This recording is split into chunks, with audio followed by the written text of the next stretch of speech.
is so you can walk around and use that one. Punch the button and it turns green, and you should be good. Okay. So you can use this or the podium mic. All right. Okay.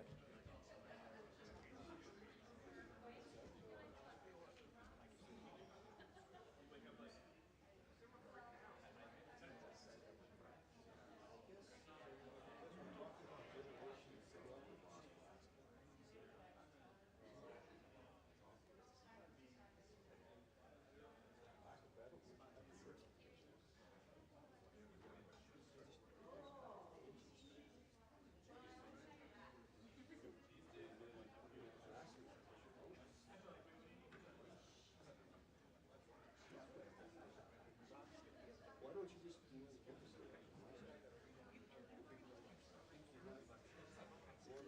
store something in your brain by writing? But what I do, so I did this which helps me then extra workout. I don't put them into put them into notes when we come back. I don't keep pens. You got my presentation for tomorrow, okay? I don't do this in my spot.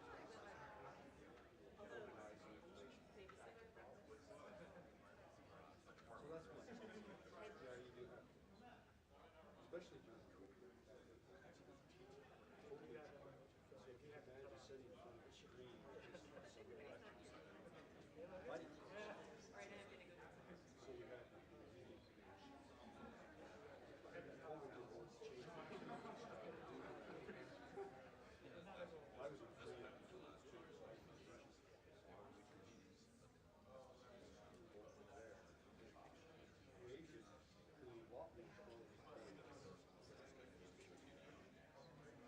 so there was 4 years we could get into our office.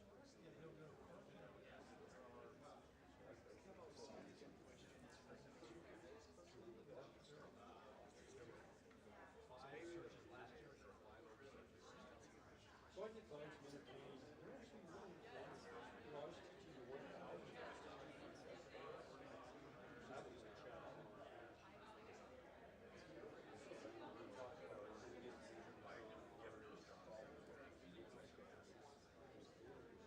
What is the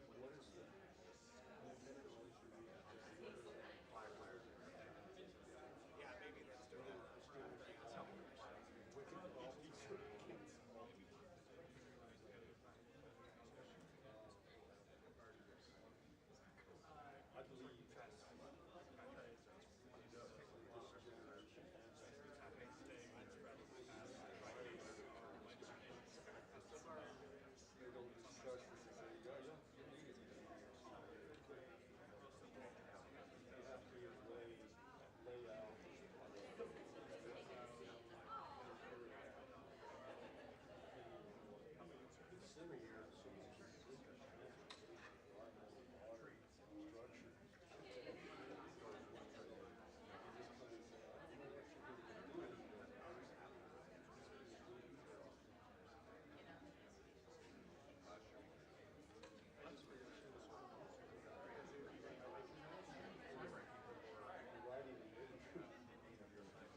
I worked on nuclear safety programs, so tell me about validated software. That's not that bad.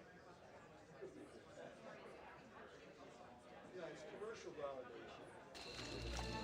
We were for our ground ocean codes for Savannah River. We wanted to make sure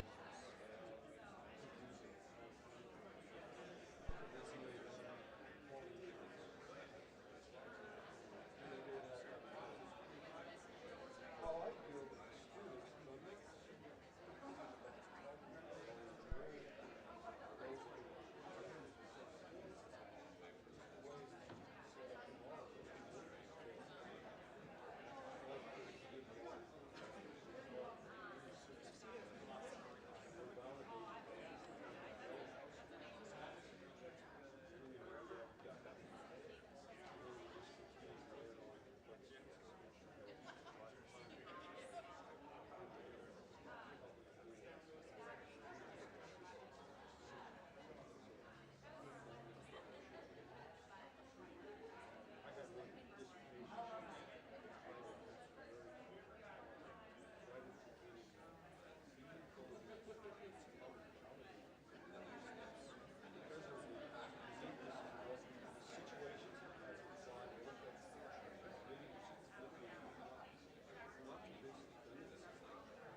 shuttle or shuttles to the you should get the transportation of Kansas itself.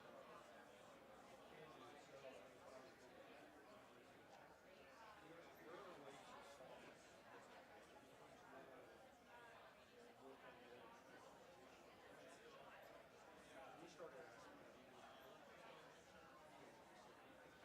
higher ridership for shuttles, whatever.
Good morning, everyone.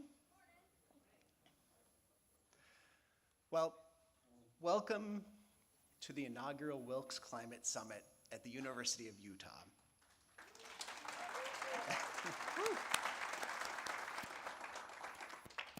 I'm William Anderegg, Director of the Wilkes Center for Climate Science and Policy, and I want to first share a welcome from University of Utah President Taylor Randall.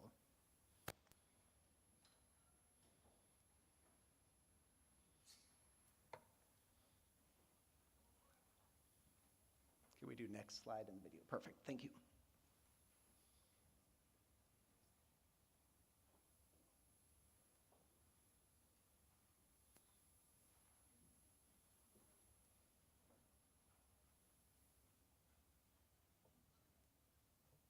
Just over a year ago, the Wilkes Center for Climate Science and Policy was just an idea, a concept that the University of Utah could create a place where science-based climate solutions, combined with ideas around entrepreneurship and innovation, could be developed and integrated onto campus.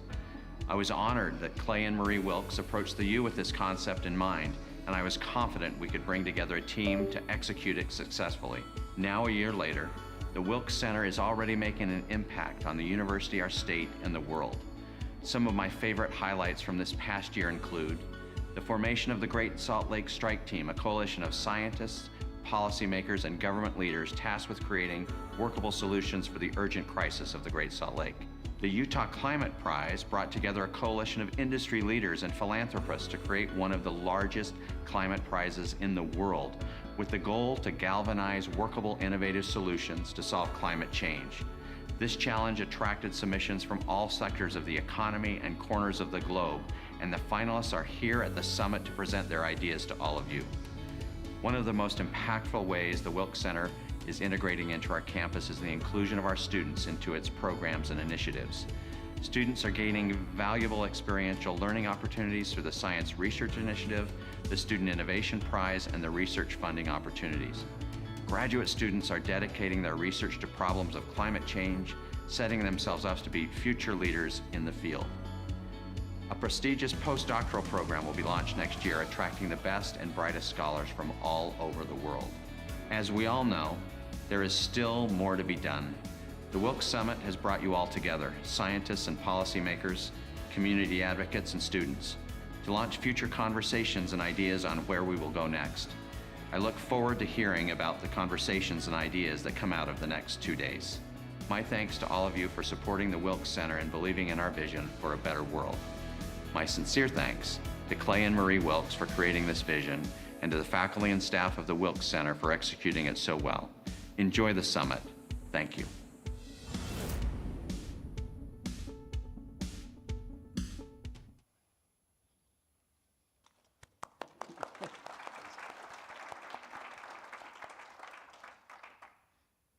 We are incredibly excited to have you join us today and tomorrow. We're here to connect, discuss, and grapple with one of the defining challenges of the 21st century. In our speakers and attendees at the Wilkes Summit, we have leaders from across academia, government, non-governmental organizations, and corporate sectors. Our goals are to build bridges, think broadly, spark innovation, and find ways to accelerate climate solutions. I want to first introduce and give our immense thanks and gratitude to Clay and Marie Wilkes. Do you want to stand, please?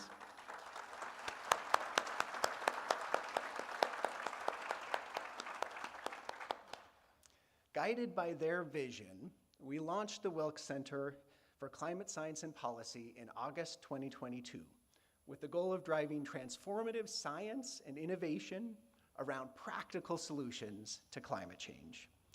The Wilkes Center has ambitious goals for climate science and solutions research, education, entrepreneurship, and outreach. It's been an exciting and a busy first year, as I hope you'll be able to see from this summit and from interacting with many, many of the students. Utah is a unique and an important place for launching a world-class climate center. Utah is particularly vulnerable to the impacts of climate change, but simultaneously brings a pragmatic, solutions-oriented approach and stands to benefit from the transition to a clean energy economy. In fact, Utah is perfectly positioned and poised to be a leader in this space.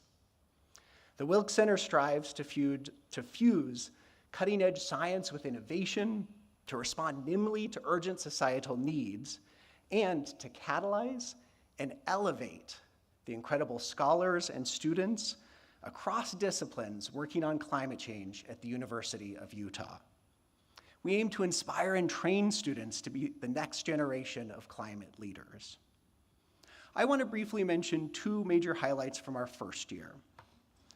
First, we launched the $1.5 million International Wilkes Center Climate Prize at the University of Utah to find the boldest and most impactful climate solutions.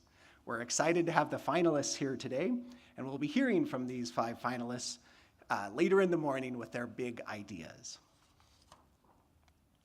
Second, at the request of Utah legislators, we co-convened the Great Salt Lake Strike Team, along with other partners at the University of Utah, Utah State University, and state agencies. The strike team was a multidisciplinary collaboration between the research universities and the state agencies to serve the people of Utah. This team synthesized the best available science to provide answers to 2 key questions around the rapidly shrinking Great Salt Lake. How did we get here, and what can we do about it?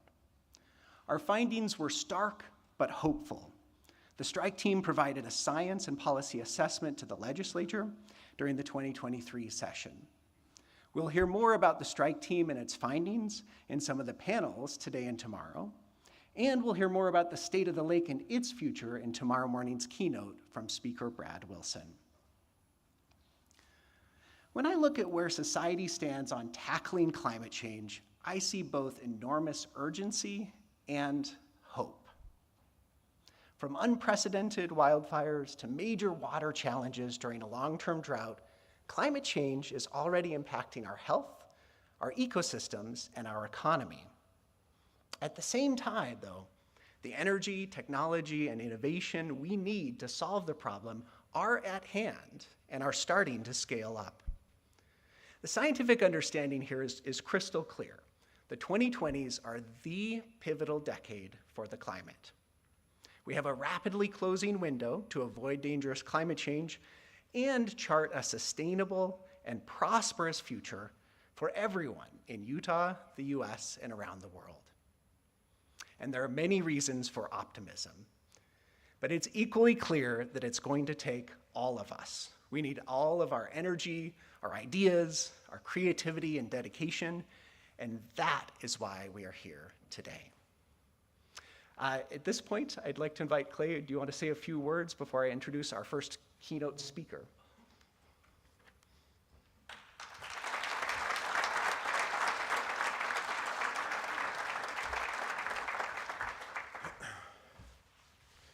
First, I'd like to thank Bill and Peter and the entire staff and organization of the Wilkes Center. I'm impressed that there's this many people here after just a first year of work. Our vision, and I'm honored to have Marie here, started, as Taylor mentioned, it started at a football game.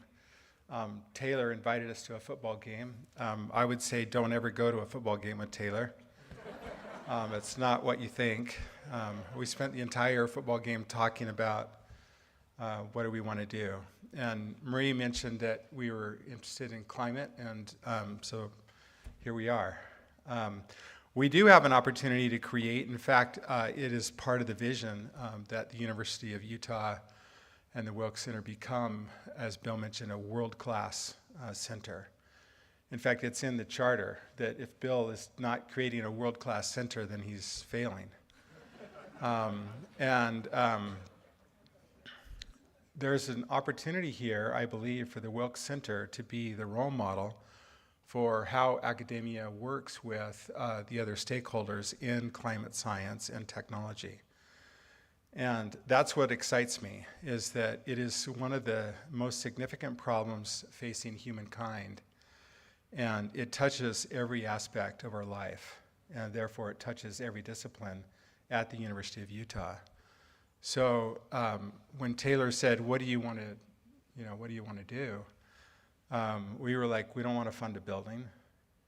We don't want to fund, the kind of standard things.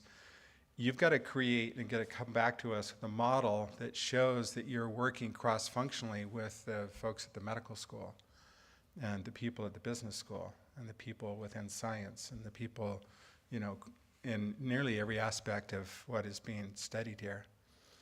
Because that's how big the problem is in terms of solutions for climate.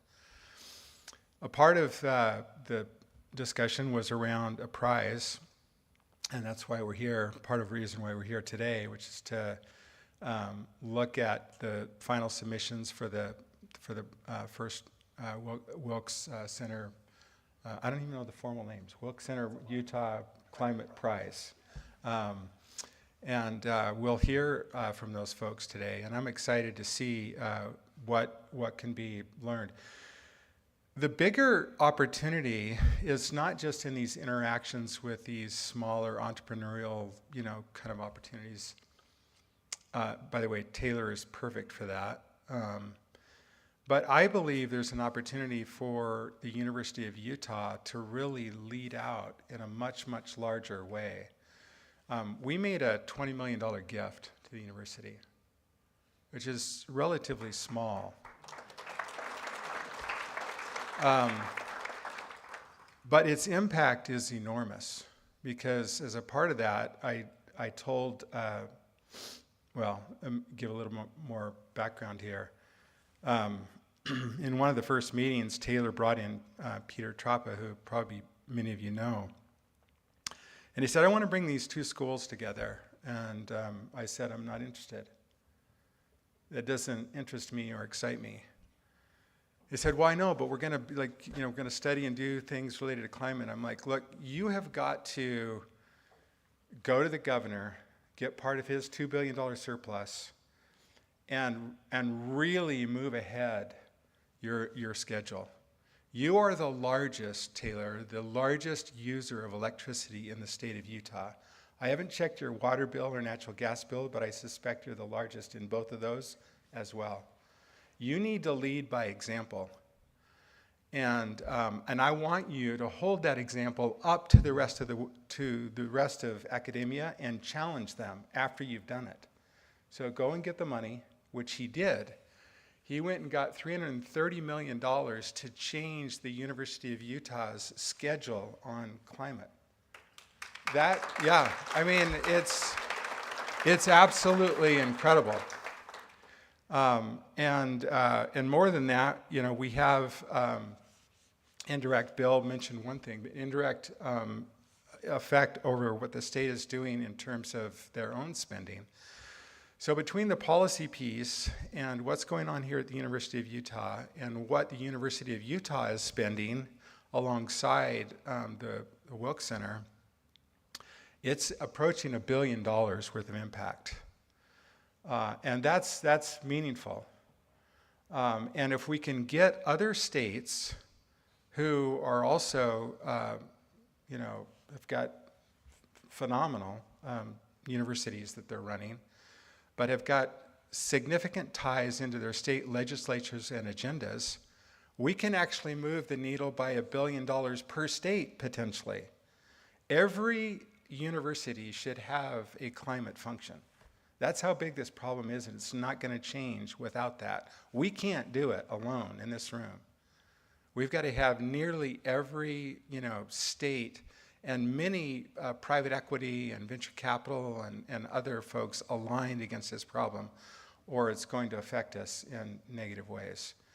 So I'm really excited about what's going on at the Wilkes Center, and it's much, much, much bigger, hopefully, than what will be apparent today, at least in our mind. So thanks for coming and being a part of this. Thank you.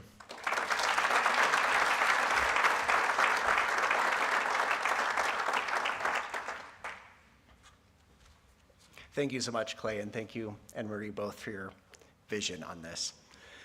In terms of our roadmap today, we have our opening keynote from Professor Robert Jackson of Stanford University to set the stage and the landscape.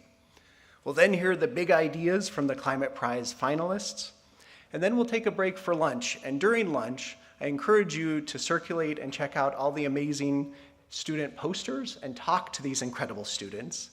Please also vote for your favorite poster, as there's a poster prize for students.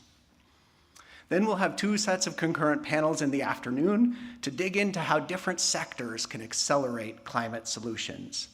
And we'll close with a keynote from Amy Lures of Microsoft. I want to now introduce our opening keynote.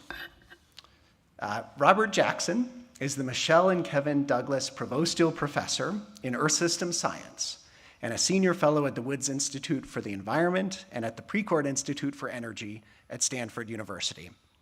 Professor Jackson is one of the world's leading climate scientists. He chairs the international and renowned Global Carbon Project. He's a recent Guggenheim Fellow and a Fellow of the American Academy of Arts and Sciences, American Association for the Advancement of Sciences, American Geophysical Union, and Ecological Society of America.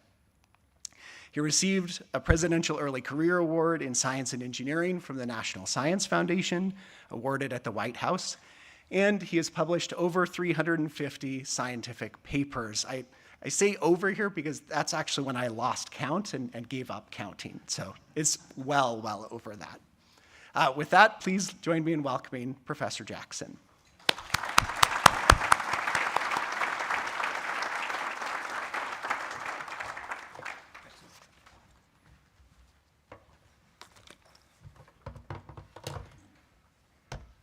Give me 1 second here, and thank you for that more than generous introduction, Bill. First of all, it's Rob. That's not neither professor nor doctor, or Robert for that matter, just Rob is fine.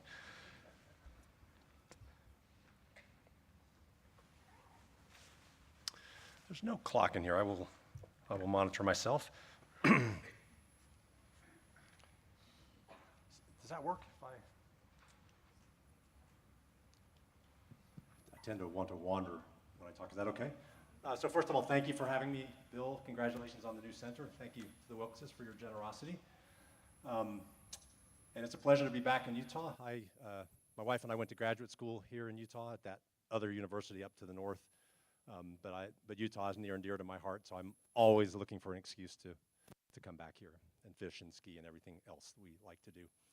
I'm going to talk about climate change primarily, and the theme that I want to discuss today is the idea of restoring the atmosphere, that we should be thinking about the atmosphere in the same way that we think about ecosystems, that we set goals of restoring wetlands and degraded habitats to restore them back to functioning health. And the Endangered Species Act doesn't just keep species alive, its mandate is to return them to health and self-sufficiency. And that our perspective on the atmosphere should be the same. It isn't motivating people to stabilize temperature at some arbitrary value like 1.5 or 2C. We need to think about how we could fix the atmosphere and put it back the way it used to be and understand the benefits that come from that. I'll talk a little bit about how that differs for different gases. I have, late in my career, started to work a lot on methane and natural gas for some of the reasons I'll discuss. But I was an engineer and ecologist by training. But my coda here is the health benefits of climate action today. I think like most of you, I come from the view that everyone on Earth, no matter of their age, gender, or political persuasion, Republican or Democrat, wants to leave the world a better place for our children than we found it in, and that cuts across all people in political persuasions. I'm old enough to remember that most of the major pieces of environmental legislation in this country were passed under Republican presidents and Republican administrations, something my students don't have any concept of, to be honest. So I regret the polarization that we find ourselves today around the environment. But I also believe that climate is an existential threat. It's something that we must deal with. But that to motivate people today, the reasons for acting are in the future, but they're about our health right now, the health of ourselves, particularly our young people and the elderly, through air quality and water quality and things like that. And that's the link that I want to make today, is why climate action will improve air quality and save lives today, not at some distant time in the future. So thank you for having me. So first of all, what is ecological restoration? Well, as you can see here, it's the idea of assisting the recovery of an ecosystem that's been degraded, damaged, or destroyed. The atmosphere in an ecologist lingo isn't technically an ecosystem, but Oh, yeah, that's right. This will be very confusing. Okay, sorry about that. I'll have to remember that that's your screen. So the practice and process of assisting the recovery of an ecosystem that's been degraded, damaged, or destroyed. And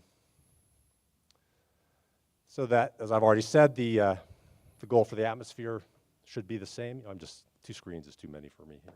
Sorry, let me do this. So the restoration should be our goal for the atmosphere, and that our timing's fortuitous because this is the UN's Decade on Restoration. It just began last year, and the UN has a whole series of goals around that theme. So I want to talk a little bit today about how to apply that concept of restoration to the atmosphere.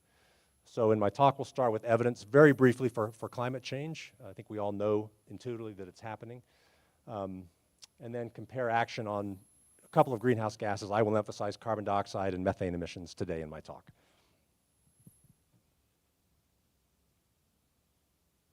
All right, first of all, I don't think we need to spend, and I won't spend any time on the evidence for climate change. This is the last century or so of average global surface temperatures.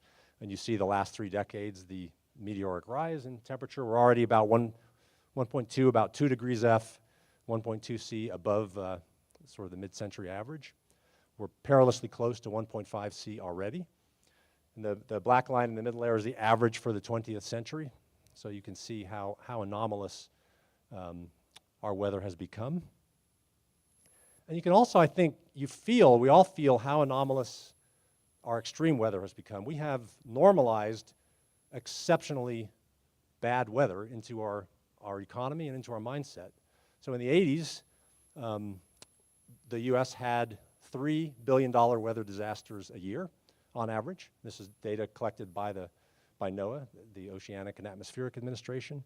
They keep track of billion-dollar disasters, and they adjust these for inflation, so the numbers I show you aren't about inflation.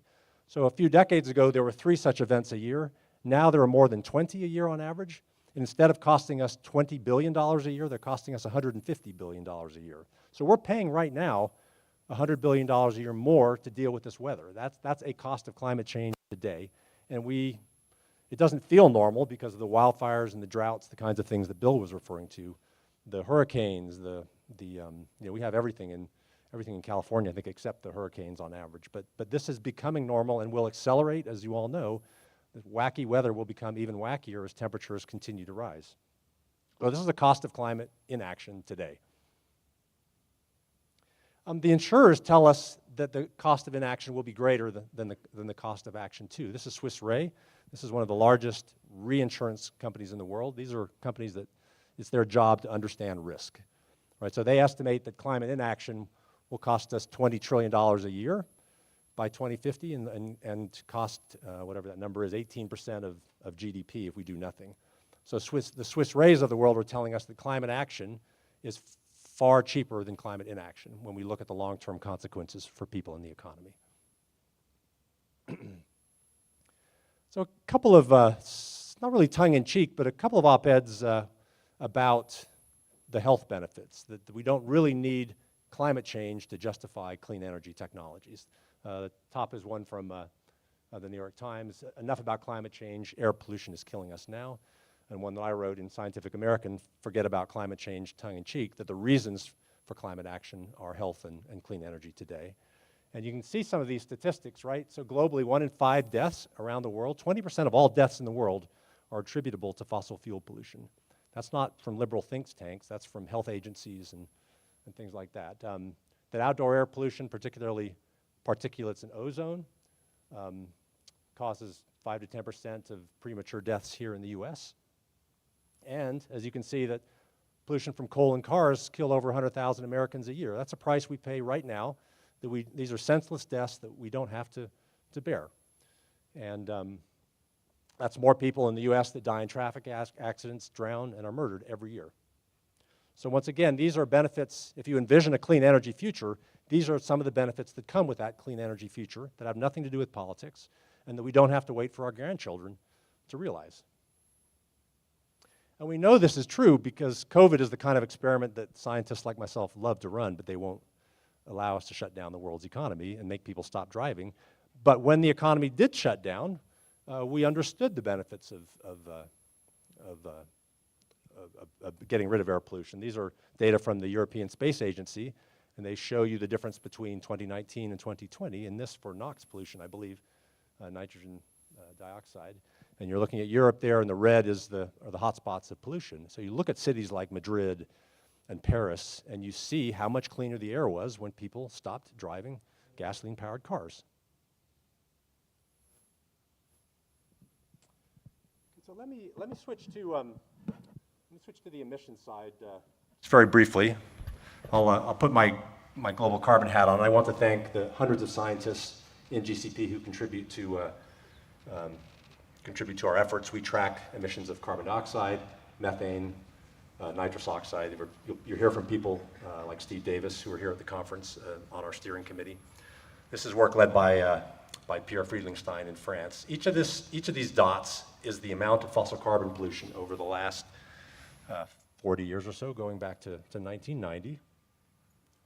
So you see that even with all the climate action, all the climate success that we've made, that we've taken with clean energy, carbon dioxide emissions from fossil fuel use continue to rise. They've risen about 60% since the first IPCC meeting, since the first COP back in the early 1990s. They continue to go up. Global crises don't slow them down. The savings and loan crisis, the fall of the Soviet Union, even COVID, COVID is that 1 year sawtooth drop of about 5% in 2000. And then of course emissions pop right back up when we start flying again and get back in our cars and power plants turn back on. So we can't expect something like COVID to solve the problem for us. We have to have systemic change in our infrastructure. I would point out that 5% drop in emissions in 2020 from COVID, the UN projected recently that we need a 7% decline in emissions per year to stay below 1.5 degrees C temperature increases. So we would need an increase like what happened in COVID year on year on year on year. And that is not going to happen in any sense of the world. So we are looking at a world where we will hurtle past 1.5 C almost certainly by the early 1930s. And we'll have to kind of backtrack and pay even more to potentially remove greenhouse gases from the atmosphere and live in an overshoot kind of environment. So this is the status, this is the world for carbon dioxide. Why, with all the progress we've made in renewables, are emissions still going up? And this figure shows you some of the reasons. The green graphs on the right are renewables, so that's the solar and wind category that's had amazing growth at 10% a year. Things have happened much more quickly than anyone expected them to, but it's too small relative to the giant fossil fuel bars that you see on the left for coal, oil, and natural gas. And I mentioned I work on natural gas a lot. Look at the rise in gas. It's rising 2.5% a year still, with the associated methane leakage and carbon dioxide emissions. Only for coal are we starting to see a hint of a stabilization, let alone an actual decline.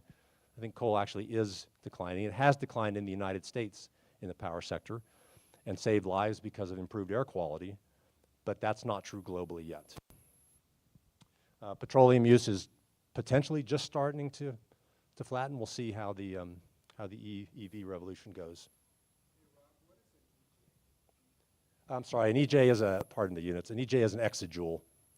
So just a global, it's a unit of energy.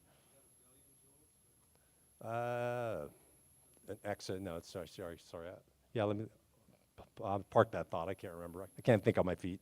What is an exa somebody? 10 to the 12th? 10 to the 18th, pardon me. Thank you. Okay, let me show you an animation. We put this together a couple of years ago. This shows you the bucket is the amount of greenhouse gas emissions the atmosphere can contain to stay below 1.5 C. And this shows you the rate of increase by year attributable to a country or region. So in 2019, we were about 9 years or a decade or so away. This gives you a little bit of information on let me try and do that one more time. On the, let me see if I can get it to run. On the attribution, so the United States, we're responsible for about 1/4 of all of the fossil carbon pollution in the atmosphere. The EU is about 1/5.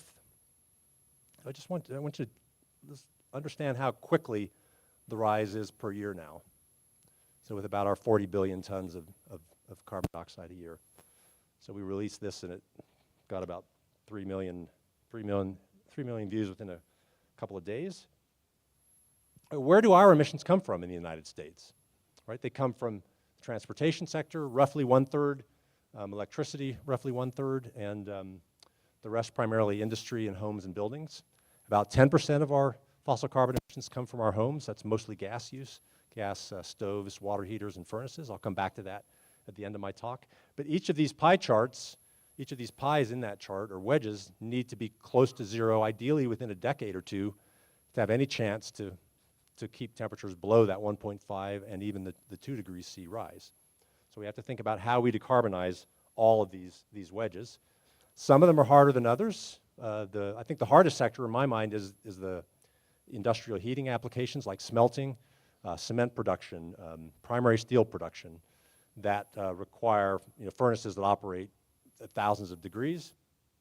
I was just visiting a plant in Sweden last summer where they're producing the first primary green steel in the world using hydrogen generated from solar power and then using that hydrogen to make the steel. So there are exciting things happening, but they're happening too slowly. Happening more quickly is the rise in EVs. I have this number here. Last year, 70% of new car sales in Norway were EV.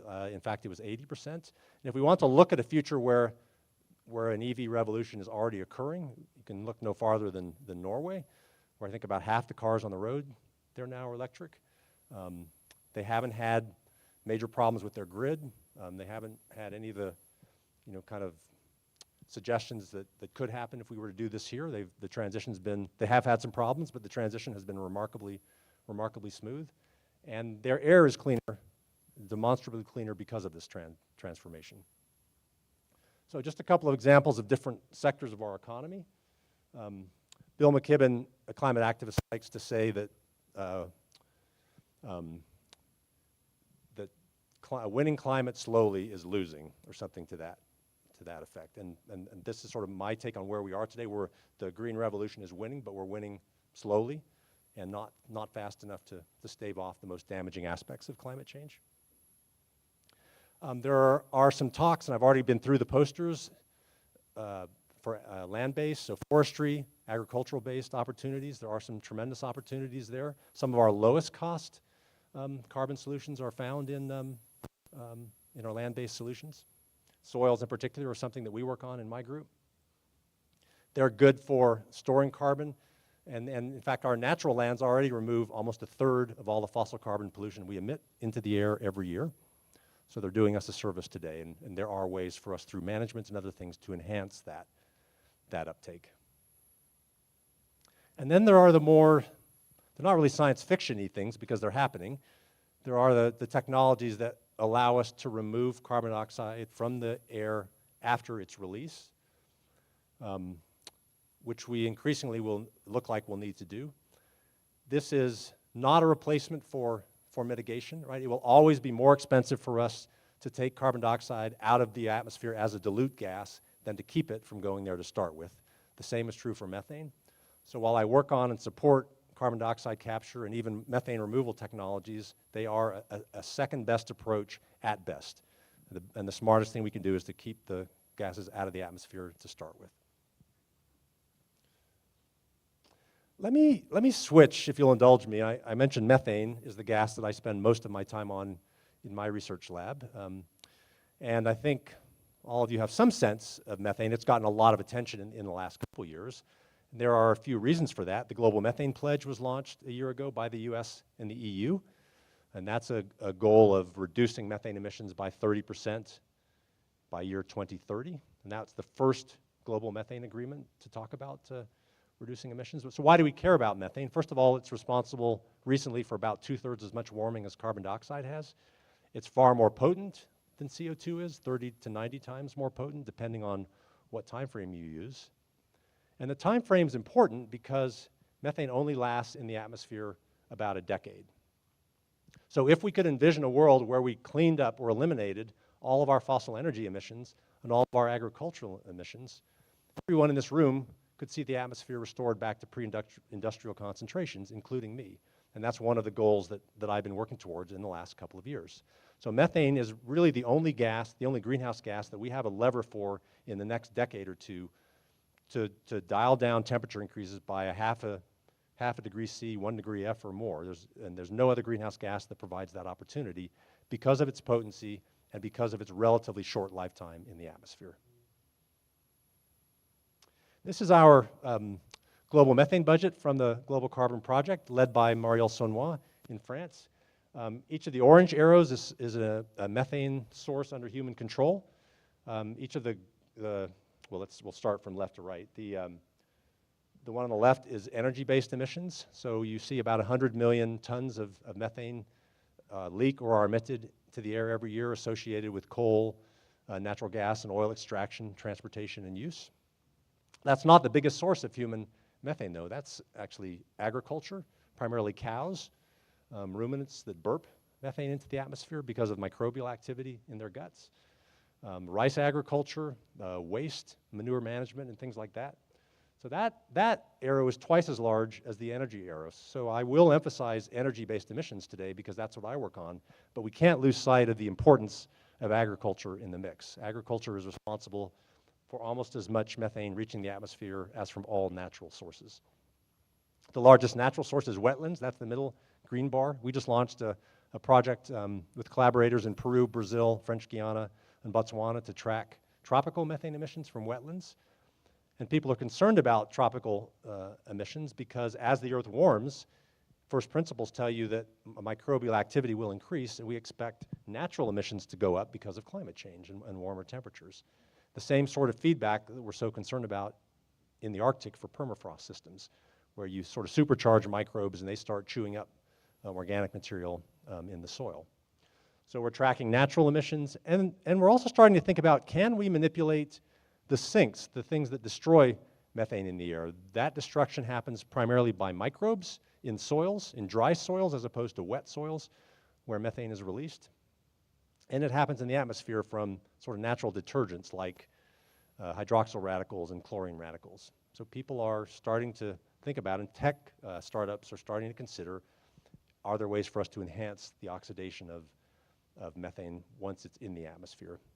Much harder to do than keeping it from getting there. But so every arrow on this figure, if you will, is something in principle we can exert some control over and enhance.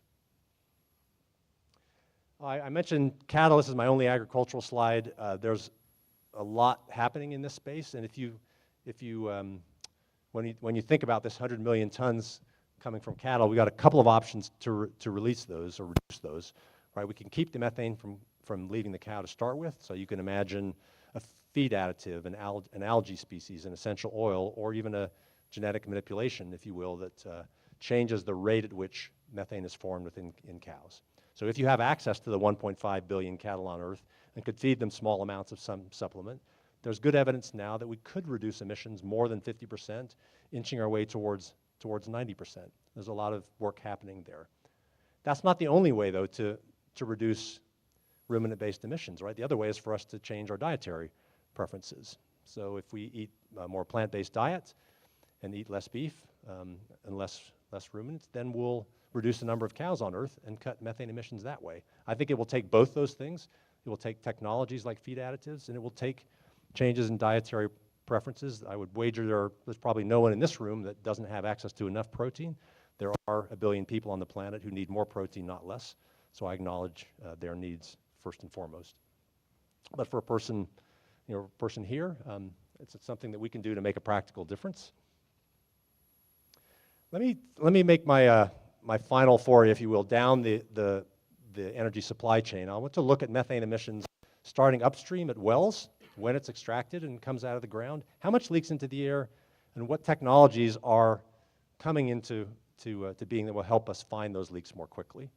And we'll work our way down that chain towards pipelines, distribution systems, the pipelines that run through under our sidewalks and city streets. And I'll end up in our homes, again, looking at the health connections to gas use there. So our group, we work on all these systems in different technologies. We fly, We use on-the-ground surveys. We work with companies, NGOs, and states and different agencies. And we try and measure how much is coming out of the ground and help reduce those amounts. I can't run this video from the front. Could you start that for me? This is work we did with the Environmental Defense Fund. This was a random survey of 8,000 well pads at half a dozen locations in the United States. Yeah, there we go. So you think of this as a restaurant inspection. You show up unannounced. You have a special infrared camera that allows you to see, in this case, hydrocarbon pollution. And that's what you see in a bad case. Sorry, that's a plume that's leaking from the top of a storage tank, it looks like. You see the house in the upper left of that well. You see the road, so you can imagine the wind switching, and that plume of air, or that plume of pollution might drift over that house instead of over that road. So if you drove by that well pad in a car, this is invisible, right? You can't see this. So what did we find when we did this study? Well, about 1 in 25 well pads nationally had a pretty large leak in it. But there was a really big difference. It ranged from sort of 1 in 100 to 1 in 10. And another thing we found was that the oil-producing regions leaked much more methane than the gas-focused regions. And it's intuitive, right? Oil and propane and butane are more valuable. They're more expensive than natural gas. And you have a region like the Bakken where we're still flaring, we're burning maybe a quarter of the natural gas because we can't get it to market. It's just going up in flames because we can't do it. So there isn't a lot of economic incentive for them to pay so much attention to dialing down the methane leaks from those systems. Most of the leaks we found were from storage tanks, which is useful in targeting things that we can to reduce these. But so we can't predict randomly whether a particular site is leaking or emitting, but we can say something probabilistically about where an operation is, what the regulatory framework there is, and who owns that site, and say something better than random about the likelihood of finding a leak like the one you just saw. Now, there's really probably in no area of this science is there more happening than in detection. Right? So you have companies that are building drones, that can fly pipelines in a randomized way and look for leaks. You have aircraft platforms that are capable of seeing emissions from the sky. This is work from Riley Duran that came out a couple of years ago. This was a Central California study. The goal was to identify what they called a super emitter in that region. And these included not just oil and gas, but cattle units, landfills, wastewater treatment plants. And they identified hundreds of these. So I forget what their definition of a super emitter was. It was like 50 to 100 kilograms of methane an hour.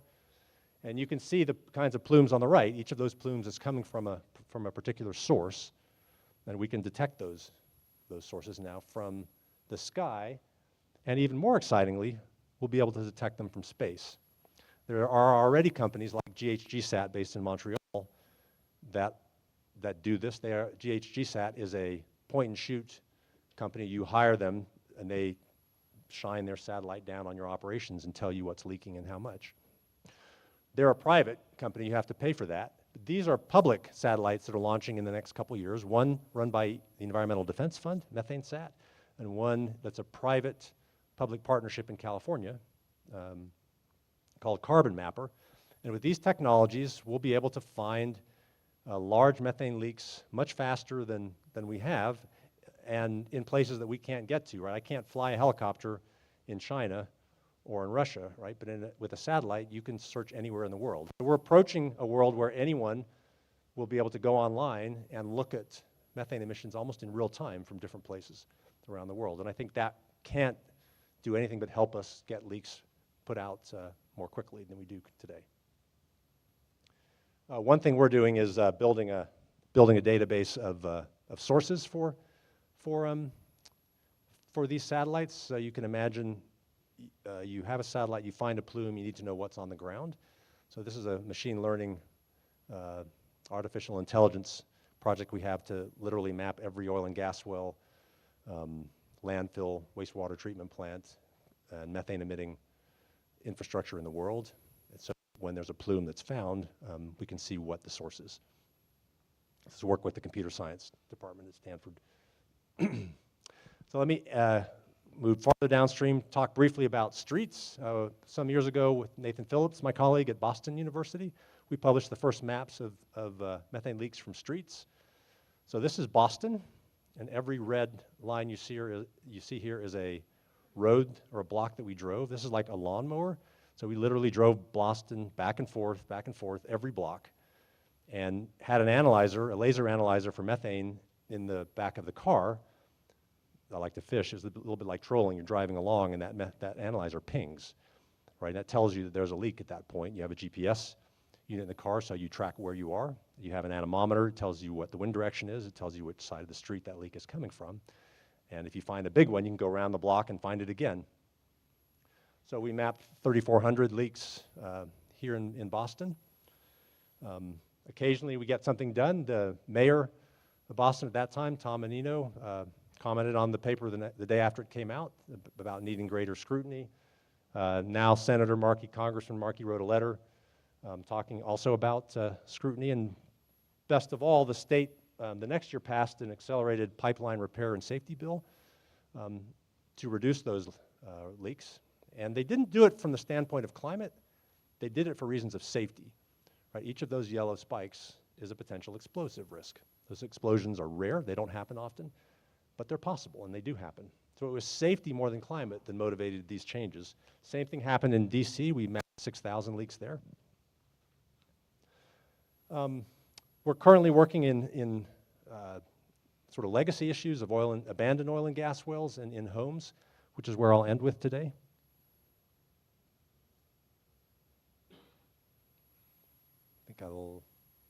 Sorry, I lost it. So we published this paper last year on methane leakage from gas stoves, and we found that gas stoves leaked, just the connections, just when they're off, leaked more methane, far more methane than we expected, and a lot more than the EPA suggested that they did. We also looked at the health consequences of burning gas indoors, so we looked at NOx gases, carbon monoxide. We're looking at other hydrocarbons today. So this paper sort of quantified the rate of methane leakage and the amount of these pollutants released indoors. So this is what we find. In our group, we talk a lot about how we know what we know. These are 3 traces, even if you can't, there's no numbers here because the numbers aren't important. This is NOx, a pollutant. This is carbon dioxide, and this is methane. So I just want you to see a couple things with these traces. First of all, the stove is off. The stove turns on down there. So for NOx and carbon dioxide, there's no generation whatsoever, right? So NOx is only formed when the flame is on, and you see that because the trace is flat, and then it goes up linearly with the rate of gas burned. Sorry. What did I just do? I don't think I could have done that.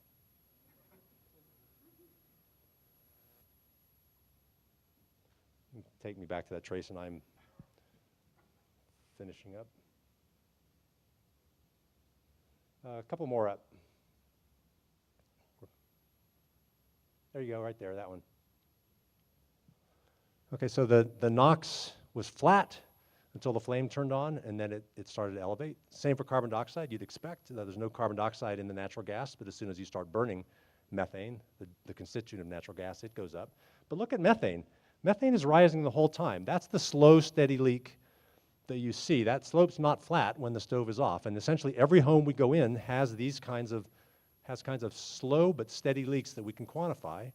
And when you multiply that by close to 50 million homes, that amount of methane turns out to be pretty substantial, equivalent to hundreds of thousands of vehicle emissions. You see a pulse in methane when the stove is turned on. That's the puff. Every time you flip a burner, there's a little delay between when the flame lights and when the gas is on. So there's a puff on and off that you see of the step changes, and then there's some methane emitted uncombusted while the flames are on. So when we look at the steady state off, sorry, that's turning on. Sorry, I didn't realize this was an animation. We'll keep going. So in terms of greenhouse gas consequences, carbon dioxide still dominates the picture of gas use, right? But the methane leakage contributes about an extra 40% of carbon dioxide equivalents on that. So we're underestimating the climate consequences of the gas utilities, gas appliances in our homes.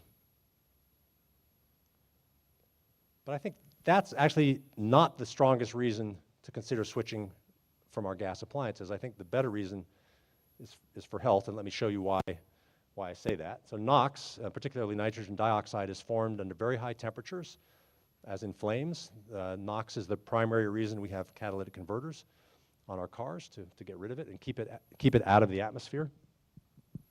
The largest natural source is lightning. The largest human source is vehicles and fossil combustion. And I want to look at the stove case now.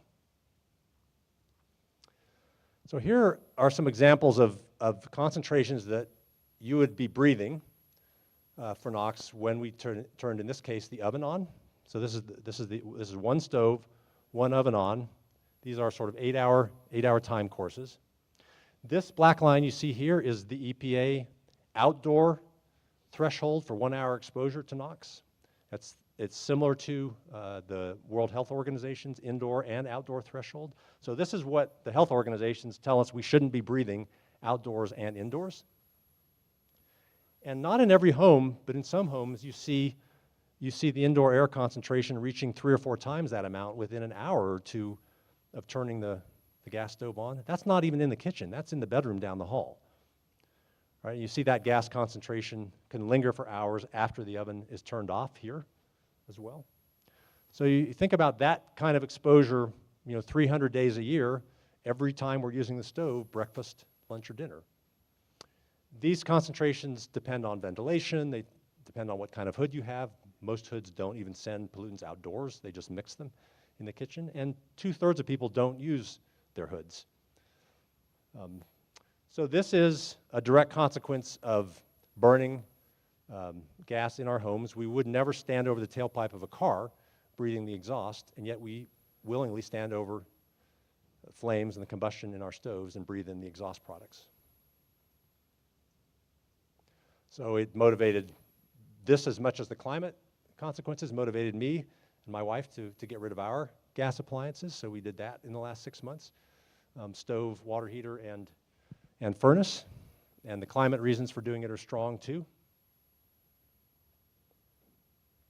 So I want to finish thinking about changes that we've made in the past, right? These are examples of things that we've already done that have made us healthier and saved us money.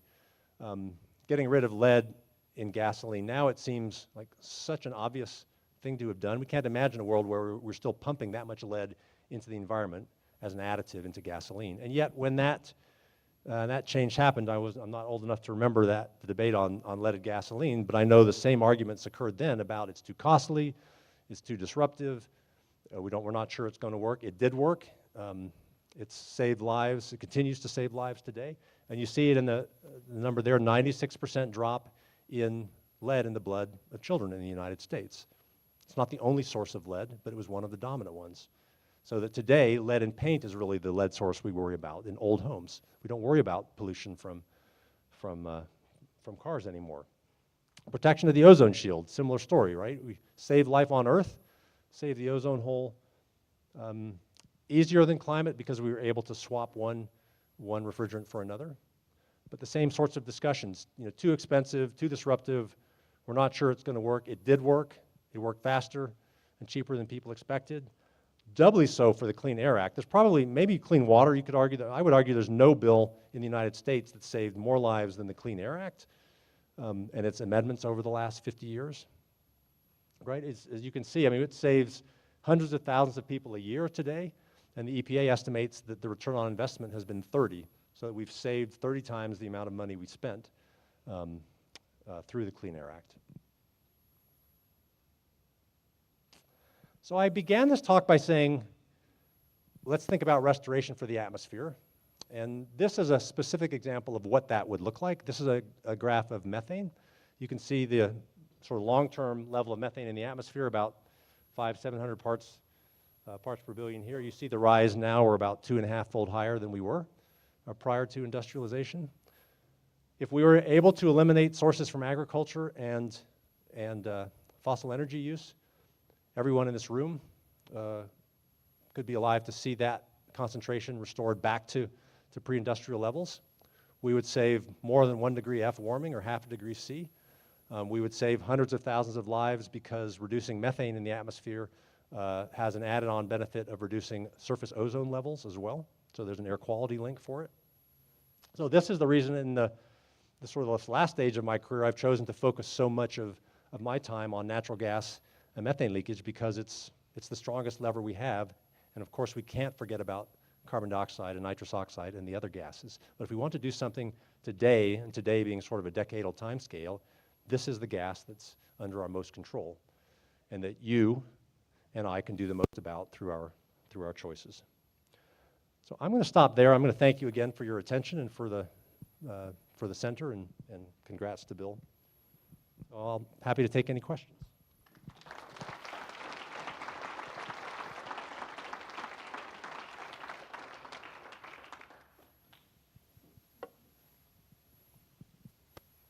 I will only accept comments. There's a lot of expertise in the room, so feel free to. I should have mentioned, please use the QR codes on your table to type in questions. So we're going to select question or accept all your questions through that platform, and we'll type those in using the QR code on the back. Okay. I'll go ahead and ask the first question while folks are typing in. Fantastic talk. Thank you so much, Rob. I guess one question is, can you talk a bit more about the sink management of methane, and what are the options there for pulling methane out faster from the atmosphere? I can. So first of all, there is no proven cost-effective technology to do that yet. There are a lot of people trying to think about how we could do that, including folks in my group and others at Stanford. You could imagine doing it in two ways. Some of you are familiar with direct air capture units for carbon dioxide, these facilities that sort of push air through a system and draw the carbon dioxide down out of it. I think long term, if we're going to expend the energy to move air through a system like that, we should be trying to destroy as many greenhouse gases as possible. So you can imagine really using either a catalyst, like a palladium or platinum family catalyst to try and do that. There are people and companies trying to do that. You can imagine releasing hydroxyl radicals into that enclosed air, or even chlorine radicals to oxidize the methane that's present. It's there in low abundance, so you have to be very careful you're not oxidizing things unexpectedly. So you would have to target sort of unforeseen consequences. And in principle, you could more cost-effectively release some chlorine or OH radicals into the open air. That would be a more cost-effective way. I have more concerns about that as an environmental scientist. But anyway, all of these are possibilities that are being considered. Number one thing, as I've already said, just keep the damn stuff out of the air to start with. That's what we need to do. Great. We have a number of great questions coming in. First one, is it viable to replace methane with hydrogen as a fuel? And are there concerns with hydrogen leaks or any effects on the climate of hydrogen? So there are probably some hydrogen experts in the audience. Is it viable to replace hydrogen? First of all, we definitely need hydrogen. I think the answer is yes. Hydrogen is the smallest molecule in the world. So the notion that we are going to convert our pipelines that leak methane to run hydrogen, to pipe hydrogen to each home, I think that's not a solution that we want to use at all times, right? If methane leaks, hydrogen is a smaller molecule. It's going to leak more than methane does through systems. So things have to be even tighter for hydrogen.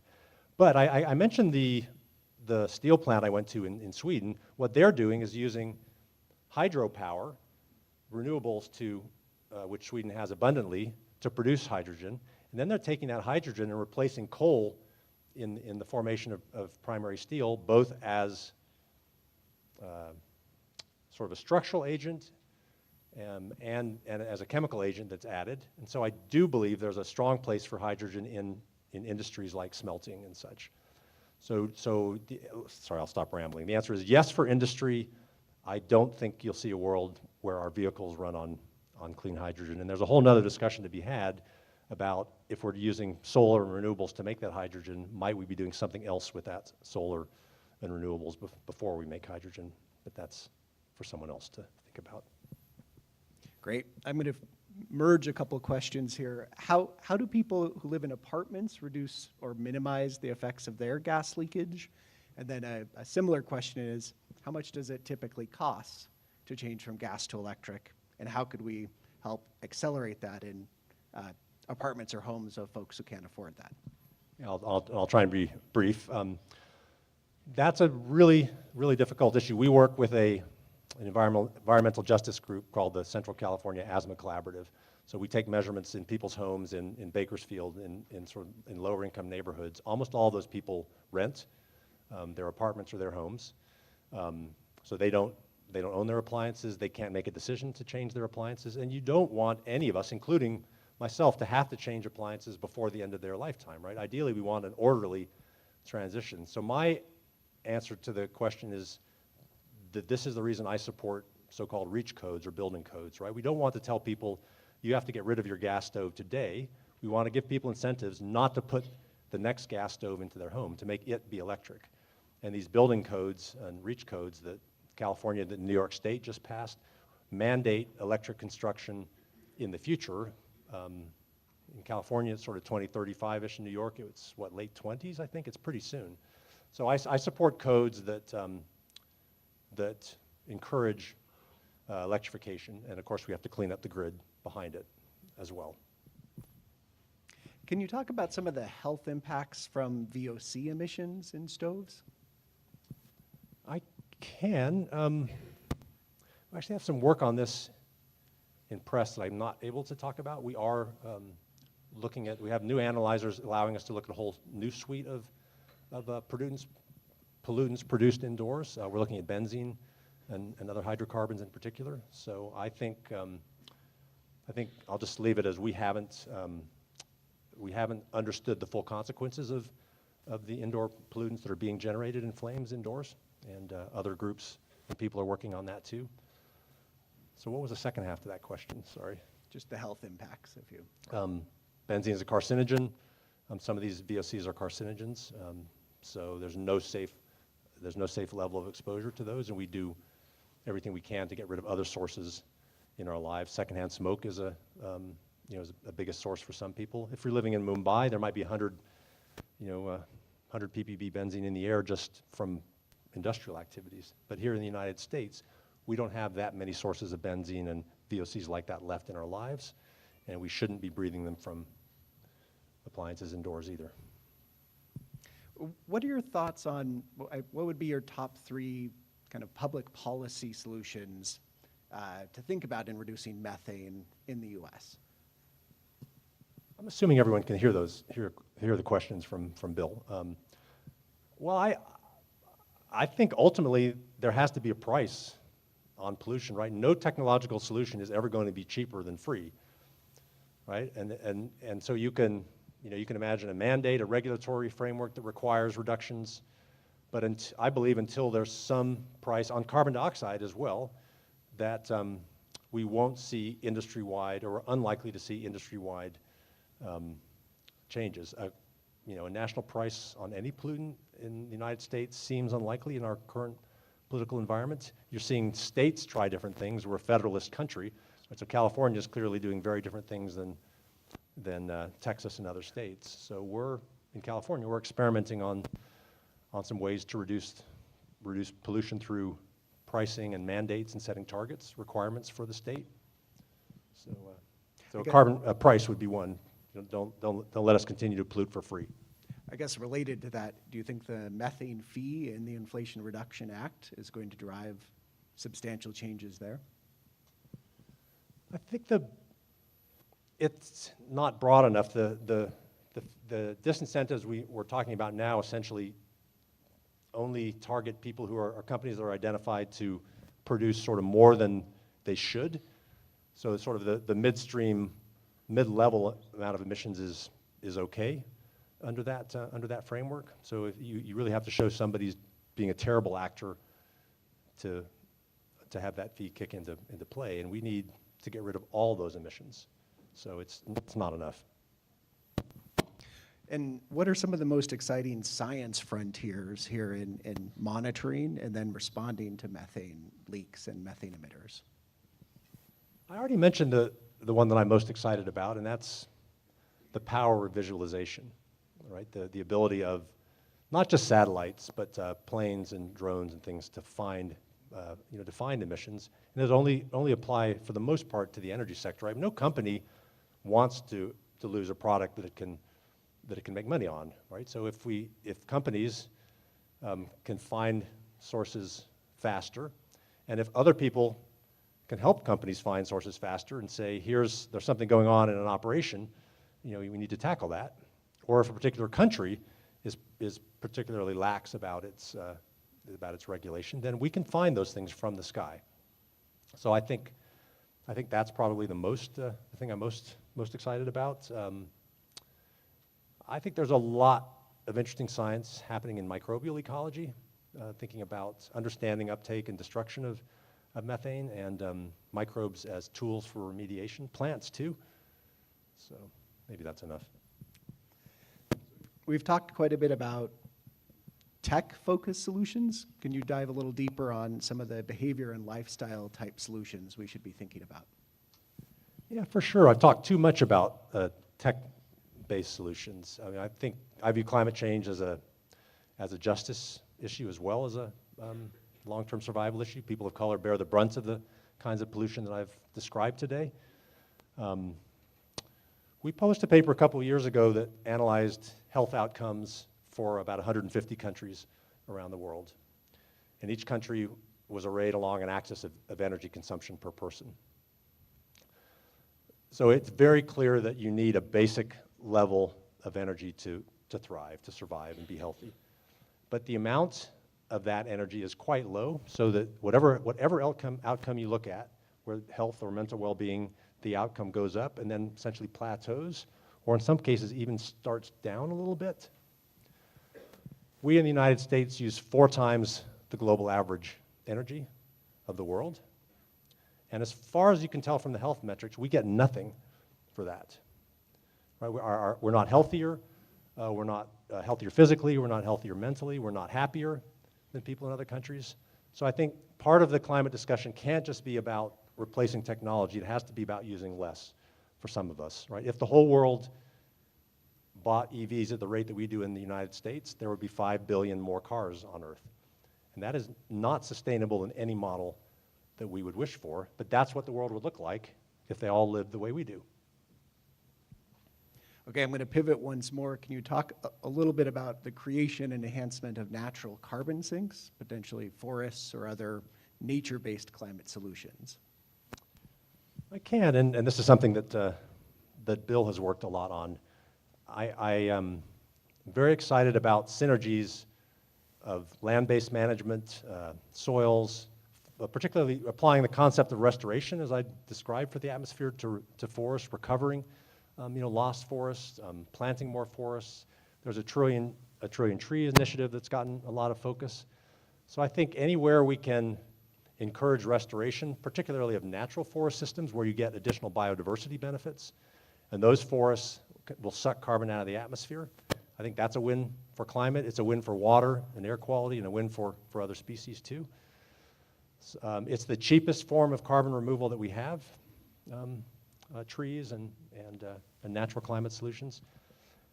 But it's not enough, right? With 40 billion tons of carbon releasing into the air from fossil fuel pollution, there is no way that we have enough land to be able to do this. And then we have to have other discussions about how permanent are they, right? A ton of carbon that we take from underground and release to the atmosphere is there for good. A ton of carbon that we place into a forest is not there for good, right? It can burn. It can be cut down if someone changes their mind about that plot of land or a new landowner comes into play. So forests have great synergies. They're not a permanent sink for carbon the way some of these other solutions are. So I think we have to push them today and push for synergies. Obviously I've been opining all morning, but managing a world strictly through the lens of climate isn't what we want. We want multiple goods through the decisions and policies we implement. So air, water, biodiversity too. how effective are small indoor air purifiers, this is back to the methane, at removing some of the methane and VOC exposures inside? They definitely help. I think particularly we've all been through some bad wildfire years in the last few years. I don't know, I have not tested air purifiers with our instruments, so the honest answer is I don't know how much they work for VOCs and things. I think they work pretty well for NOx, but honestly, I'm not sure. So it's something we should test with our instruments. Someone in the audience might know the answer to that question. There's a startup working on removing carbon dioxide within buildings using air purifiers, and they're based out of Philadelphia. I'm forgetting their name, but I can get back to you on that. They are also experimenting with methane, but starting with carbon dioxide. Great, thank you. So it sounds like a startup's working on it, and yeah, okay. I think we have time for maybe one more. Can you talk about, is making the economic case for tackling climate compared to the health case, or what are the different ways you think about communicating the urgency, but also the optimism and hope for tackling this challenge? That's a really great question, and this comes back to sort of the human behavior. So I have more family history than you want. I have two brothers. I'm the middle son. My older brother was a former FBI agent, a thoughtful conservative. My younger brother makes me look like McCarthy. He's so liberal. So I'm at the Thanksgiving table trying to keep us all from fighting. So I have these two voices on my shoulder that I'm thinking about all the time when I talk about solutions, and I think our grandchildren's well-being and climate change in the future doesn't motivate my older brother, right? And so we need other metrics, other frameworks to reach people who don't share similar views. So I think economics, I think there aren't very many fiscal conservatives left, but economics resonates with people. I think regardless of persuasion, if you can show people that we're healthier and our children are healthier with a technology adoption, I think that's a winning argument. So I think we need more than climate as an argument in this age, and we can make the case beyond climate for clean energy and climate action. Great. So pardon the family history. Please join me in thanking Rob for his keynote.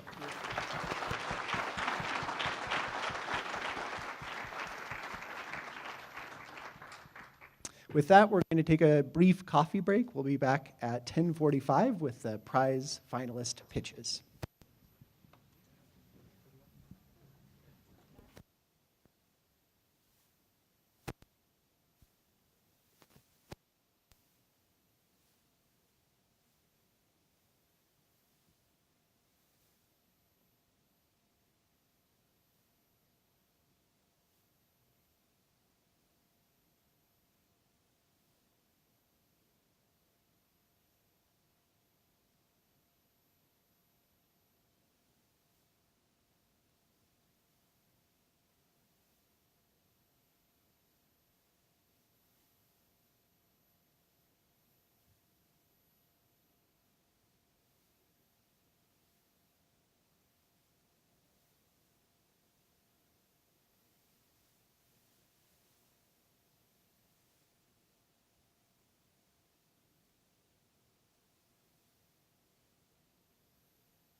Okay. If folks could please migrate back to your tables.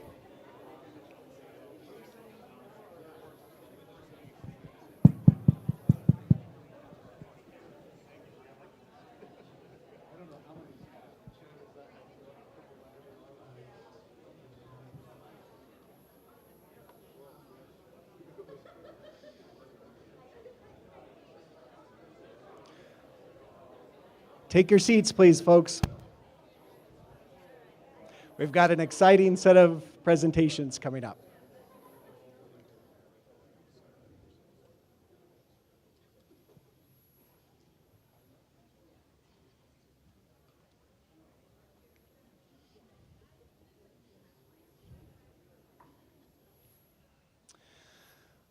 The Wilkes Center Climate Prize at the University of Utah is a visionary $1.5 million prize, one of the largest of its kind in the world, to find and scale up bold and impactful climate solutions. We received prize submissions from all around the world, and we're here today with the best of the best, the 5 finalists for this prize. I want to first give an immense thank you to the prize sponsors whose vision and generosity made this possible. These Utah-based sponsors came together around a shared vision to support transformational climate solutions, and we deeply appreciate their support.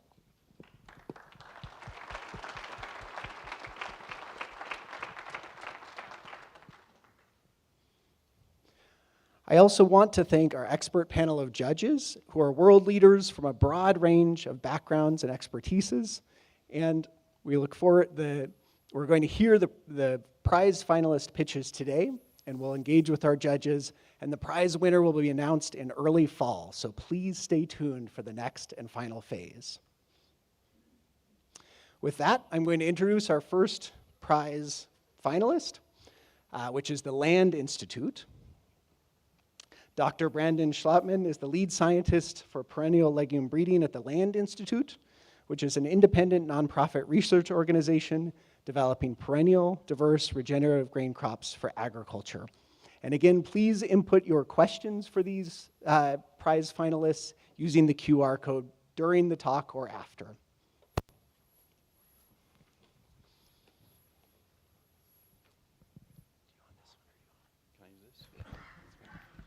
Can we get up the Land Institute slides, please?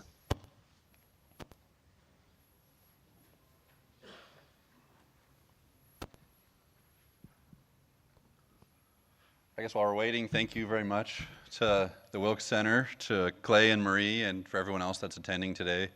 It's an honor to be here presenting about the work in my research program as well as the rest of my colleagues at the Land Institute.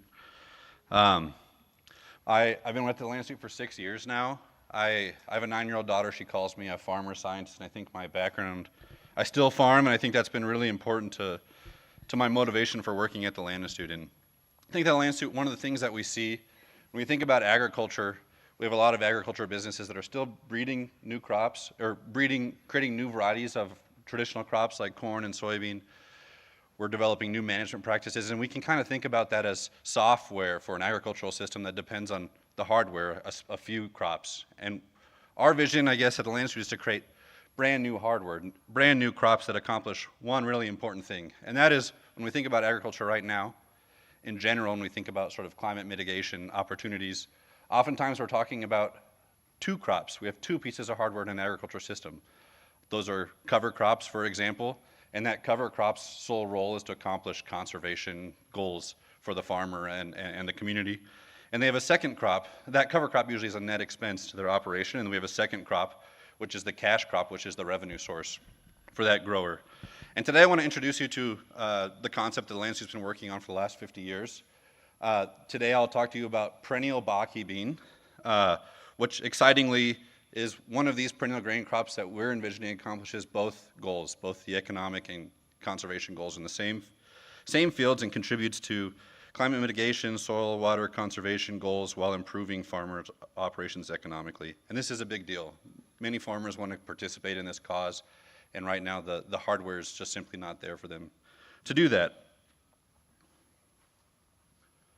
Currently, agriculture emits around 4.5 gigatons of atmospheric carbon directly each year from all sources, and then is responsible for nearly another 20% of emissions, which is a result from the transition of these 1.1 billion hectares of natural functioning ecosystems to this sort of dominant annual agricultural system that currently exists. At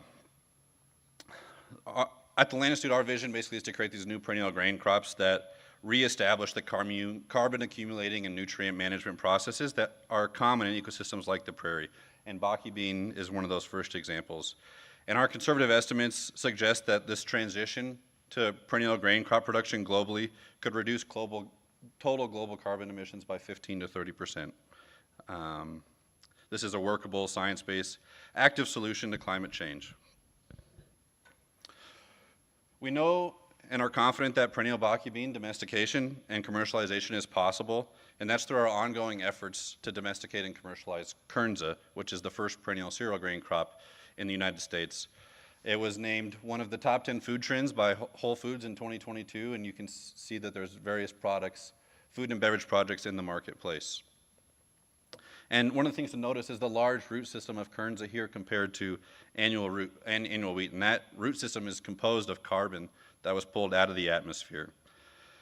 Baki bean has a similarly big, large root system when we compare it to other annual pulse crops, and we're confident that it can contribute to a new paradigm addressing climate change and soil degradation in agriculture.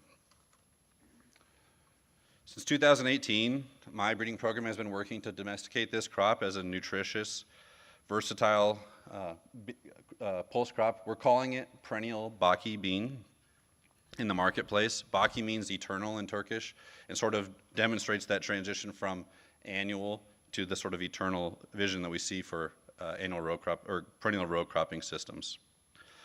Unlike Kernza, Baki is a pulse crop, so it's a new market class that we're trying to put grains into. And it can be used in a variety of different things. We've made soups with it, we've made hummuses with it, we've boiled it and put it on salads. And we're also working on creating new ingredient forms. So it's milled flour that you can use to bake gluten-free cookies and other things like that. It's high in protein, high in fiber, and has a pretty high oil content similar to chickpeas. In the next 1 to 2 years, we have some scaling goals that we hope that this Wilkes Center funding will allow us to achieve. The first set of scaling goals revolves about increasing Baki's presence in the marketplace. The second goal revolves really around scaling the acreage of Baki production in the US. And the third goal really revolves around understanding and scaling its carbon potential. This summer, we plan to finalize the regulatory processes that show that sandfoin seeds and seed co-products are safe to eat. And we'll do that by creating this generally regarded as safe ingredient dossier. And we've completed a lot of toxicology and nutritional work already towards that goal. Once we have that goal in the US, we will be partnering to launch at least 3 to 4 different food products made with Baki beans in the next 1.5 years. But the real scaling opportunity lies in the plant-based protein industry. And we're hoping to conduct research and already have people on staff to really determine the novel characteristics of the protein, determine its potential utility in that plant-based protein industry. And recent estimates suggest that the plant-based protein marketplace will reach almost 17 billion by 2025 and 100 billion in value by 2030. So with this in mind, sandfoin could be a key player in the growing plant-based protein industry, offering a sustainable and nutritious alternative to other traditional protein sources. Long-term breeding and management practices are going to be critical to cultivating Baki beans' resilience and productivity across many different regions. This year, we're going to be launching for the first time multi-location breeding trials in my program to develop new varieties and refine agronomic practices for high-yielding Baki bean production. And that'll happen in multiple states: Montana, Colorado, Kansas. Hopefully someday in Utah. There's a sandfoin breeder at Utah State. We'll also be working to complete the genome assembly for this species, and that's going to allow us to conduct our first cycle of genomic-assisted breeding next year. And if you know anything about genomic selection, it's a great technology that allows us to make predictions about the breeding values of plants when they're seedlings. And this is really important for long-term perennials that normally takes 3 to 5 years to really understand their genetic potential. With this approach, we can make gains, many times faster. And finally, while the domestication of Baki bean as a perennial pulse is brand new. Sandfoin has a rich history in the U.S. already. It's been included in the Conservation Reserve Program list of crop species for a long time, and you can see it in CRP plantings around the U.S. And it's also a forage that's used in many of the arid western regions. And so our goal in developing Baki bean is to sort of maintain its utility as a conservation crop and forage crop and create sort of a dual purpose cropping system where the Baki bean can be harvested as a pulse crop by growers, but alternatively, especially in dry years and as we look at sort of the challenges that climate change is going to create, it can also be used as a forage for producers in years where there's less likelihood to produce a high yield of grain crop. And this approach really enhances the overall value of Baki bean production and supports the sustainable utilization of agricultural land for climate mitigating and resiliency purposes. Beyond Sandfoin as a food, we aim to harness its exceptional carbon sequestering and greenhouse gas producing potential. Adopting this deep-rooted perennial nitrogen-fixing crop for edible bean production can sequester carbon for decades, replace synthetic nitrogen fertilizers with biologically nitrogen-fixed nitrogen, and prevent the formation of nitrogen pools that contribute to nitrous oxide emissions. Furthermore, the potential substitution of Sandfoin-based plant protein for other higher emitting meat production further enhances its climate mitigating potential. Research suggests that perennial forages like Sandfoin can sequester 1.9 to 2.9 metric tons of CO2 equivalents per year. And that estimate, combined with the avoided nitrous oxide emissions from substituting fertilizers with nitrogen-fixing legumes, suggests that our 12 hectares of research plots right now already sequester an estimated 30 to 40 metric tons of CO2 equivalents per year. And as plant proteins continued replacing meat in the marketplace, the assumption of 1 million acres planted with Sandfoin, which is about 400,000 hectares, between 2030 and 2050 could potentially sequester 1 to 1.5 million metric tons of CO2 equivalents annually by conservative estimates.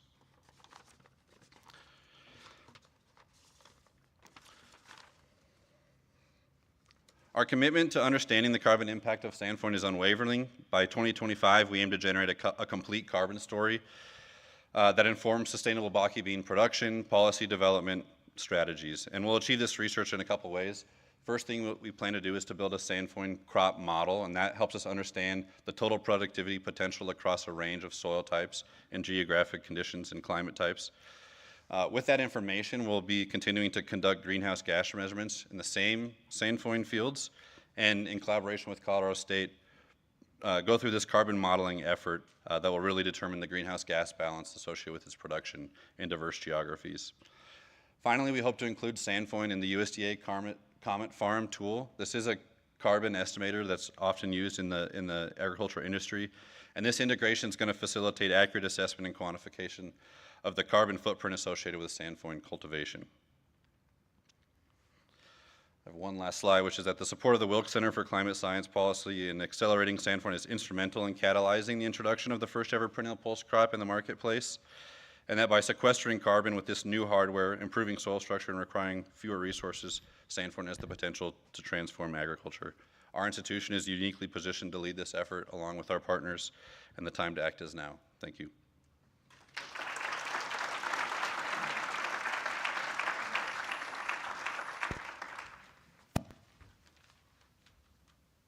Great.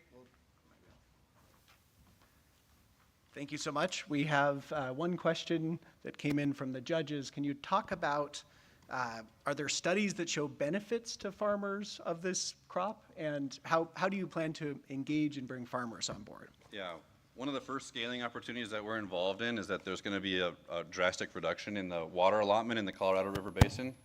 And a lot of forages that are grown there alfalfa is the dominant forage, and so it's cut many, many times in the year to achieve high yields.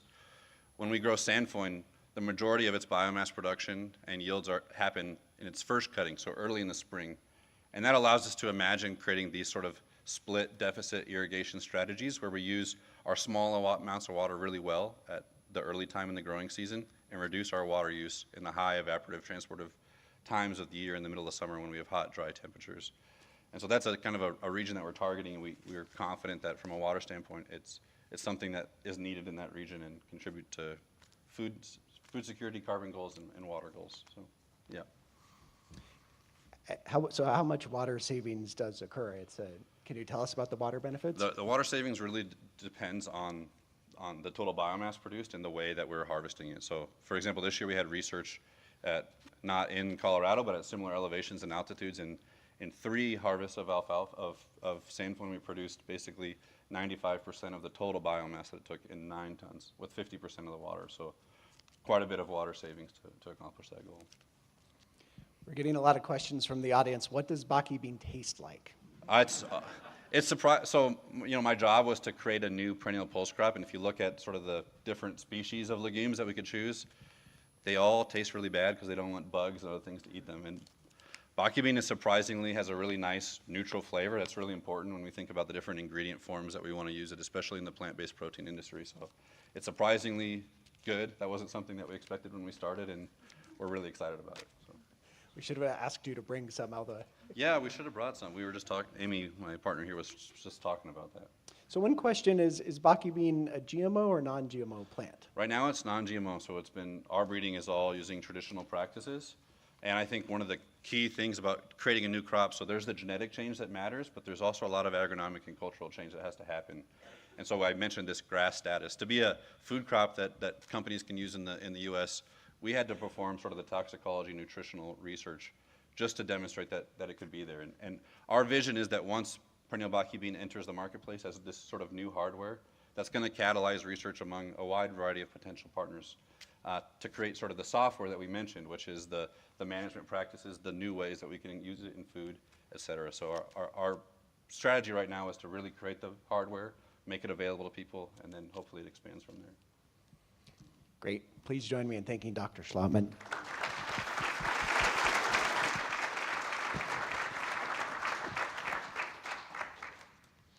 Can we get the next slides up for Oscilla Power, please? Our next finalist, Dr. Tim Munden, is the Chief Technology Officer for Oscilla Power and is responsible for the development of the Triton Wave Energy Converter. Great. There's a clicker on there. No worries. Okay, so it's a pleasure to be here today. Oscilla Power was actually founded in Salt Lake City. Actually, let me just check. Can you guys all hear me okay? Okay, great. Oscilla Power was founded here in Salt Lake City, a number of years, just over 10 years ago. And actually one of our founders and current CEO, Dr. Balkiner, is in the audience here. He actually got his MBA from the University of Utah as well.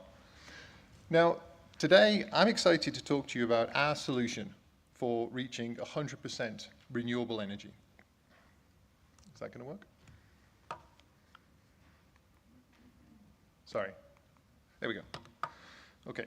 So I'm sure you're all aware, and as we were told already in the presentation this morning, over the next few years, we do expect to see electricity demand increase. By 2050, we also expect to see our use of renewables almost double.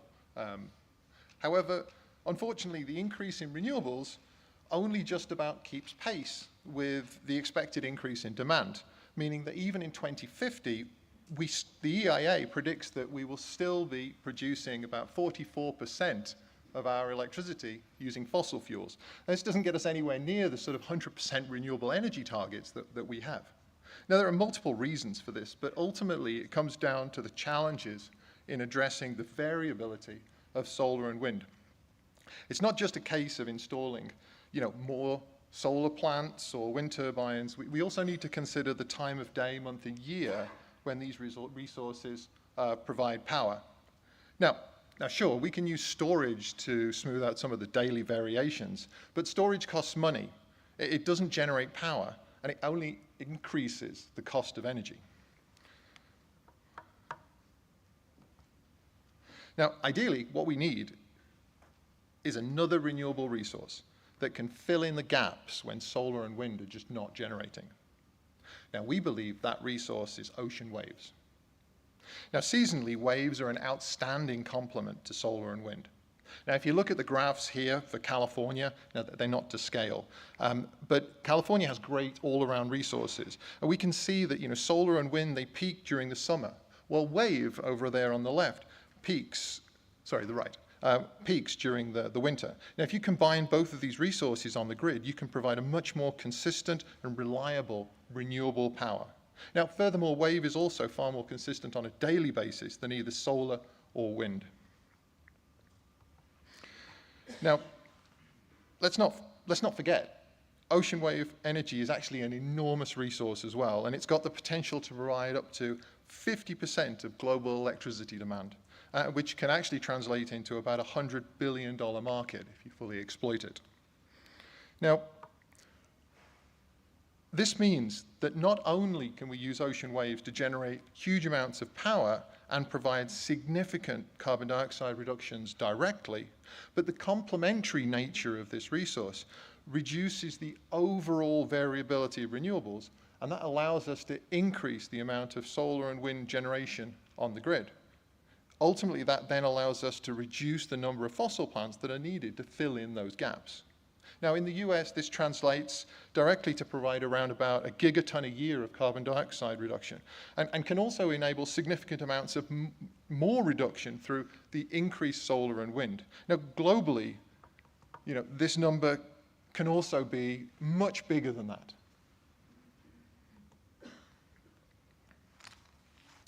Now, how do we harness the energy in the waves at the scales necessary to make an impact? So Oscilla Power have developed the Triton. It's a 1 megawatt wave energy converter that would be installed in arrays similar to wind turbines, although it would use far less area and it would have almost zero visual profile from the shore. Now, this technology addresses the three fundamental reasons why we haven't yet seen adoption or cost-effective adoption of wave energy systems. Now, these are, efficiency, survivability, and cost. Now, I want to take a minute to talk a little bit about how the technology works. Now, the Triton system, it's what's known as a two-body wave energy converter. It generates power through the relative motion.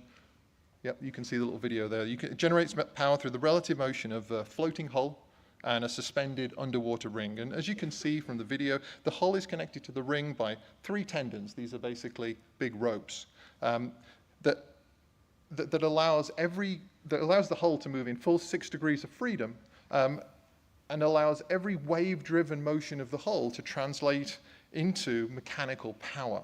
And now that captured mechanical power, due to that relative motion, is converted into electricity by 3 hydraulic drivetrains located inside the hull, connected to each of those tendons. Now, there's a lot of exciting, unique technology in these drivetrains, which if I had time, I would love to talk to you about in intricate detail. But in essence, they ultimately allow us to tune the device so that it can operate at maximum performance throughout all conditions and provide smooth grid quality power. Now, second aspect of the Triton solution is its ability to survive the most extreme ocean conditions. Now, as the waves start to increase and they start to exceed operational limits, the hull autonomously, it takes on seawater and it starts to submerge below the surface. This hugely reduces the loads on the system, and uniquely, we're able to continue to generate power in these cases.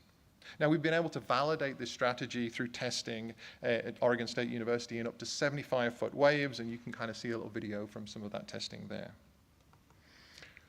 Now, the third part of the challenge is cost, and probably one of the most significant, yet perhaps least considered challenges for wave energy is actually the installation and operation costs. Now, the cost of doing any operation at sea is exponentially more expensive and complicated than doing it on land, so you have to keep operations simple. Now, the Triton system was developed from the start to have a simple and affordable installation approach. Now, the two-body architecture that you saw, it allows us to simply tow the system to site using just a tug or a vessel of opportunity.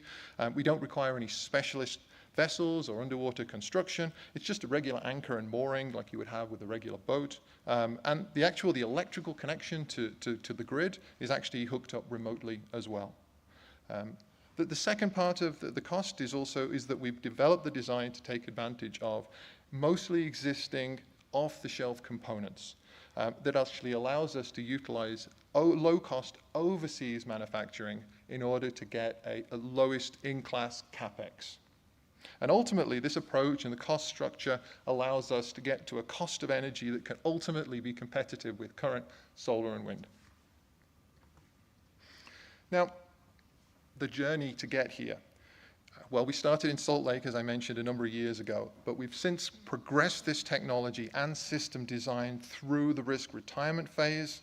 In fact, this year we launched and we continue to test our first commercial unit. It's a 100 kilowatt system and it's deployed in Hawaii. We're currently also in the process of developing the detailed engineering design for our first megawatt scale system, which we will deploy in 2025 in Oregon. Now, we can see a little bit more detail on the technology development here. From our first small-scale concepts in 2012 on the left through our initial ocean testing and laboratory validation in the middle there, right through to the Triton Sea system that's in Hawaii there on the right. That's a 100 kilowatt unit. Now, during this process, we've established technical leadership in the space through a science-first approach. We've demonstrated that through a substantial publication record, and we've been supported by over $20 million in competitive research awards. We've also have a comprehensive patent portfolio with coverage for all aspects of the system. And finally, we've developed extensive technical, commercial, and governmental relationships, which we believe will take us into the future. Now, I wanted to take 1 second for my last slide here to talk about how the Wilkes Prize can make a significant contribution towards our mission. Now, the image on the slide, it shows the global population density in red on the landmass. In the oceans, it shows the different wave resources around the world. The red is the strongest, then you've got yellow, green, light blue, and then dark blue is the lowest energy areas. Now, you may be aware of this, but 40% of the global population lives within 100 kilometers of a coastline. However, at present, wave energy technology is only really considered cost-effective in these red, yellow, and green areas. It's about 20% of the coastlines. Now, of course, this is still a huge amount of the globe that you're covering and you're able to access. However, if you look closely, you can see that many of the areas of high population are also adjacent to these light blue moderate wave resources, indicating that they don't technically have the strongest waves. It's currently not considered viable. This is areas such as the US East Coast. You've got China, India, huge population areas. Now, if we're successful in receiving the Wilkes Prize, we intend to adapt our high-efficiency technology to be cost-effective in these low-energy environments. This allows us to expand the areas where wave energy is currently considered viable, bring the advantages of wave energy to almost 80% of the global population. This brings a new renewable resource to millions of people who desperately need clean energy. So I just wanted to say thank you very much for listening to me today, and I'll take any questions that you have.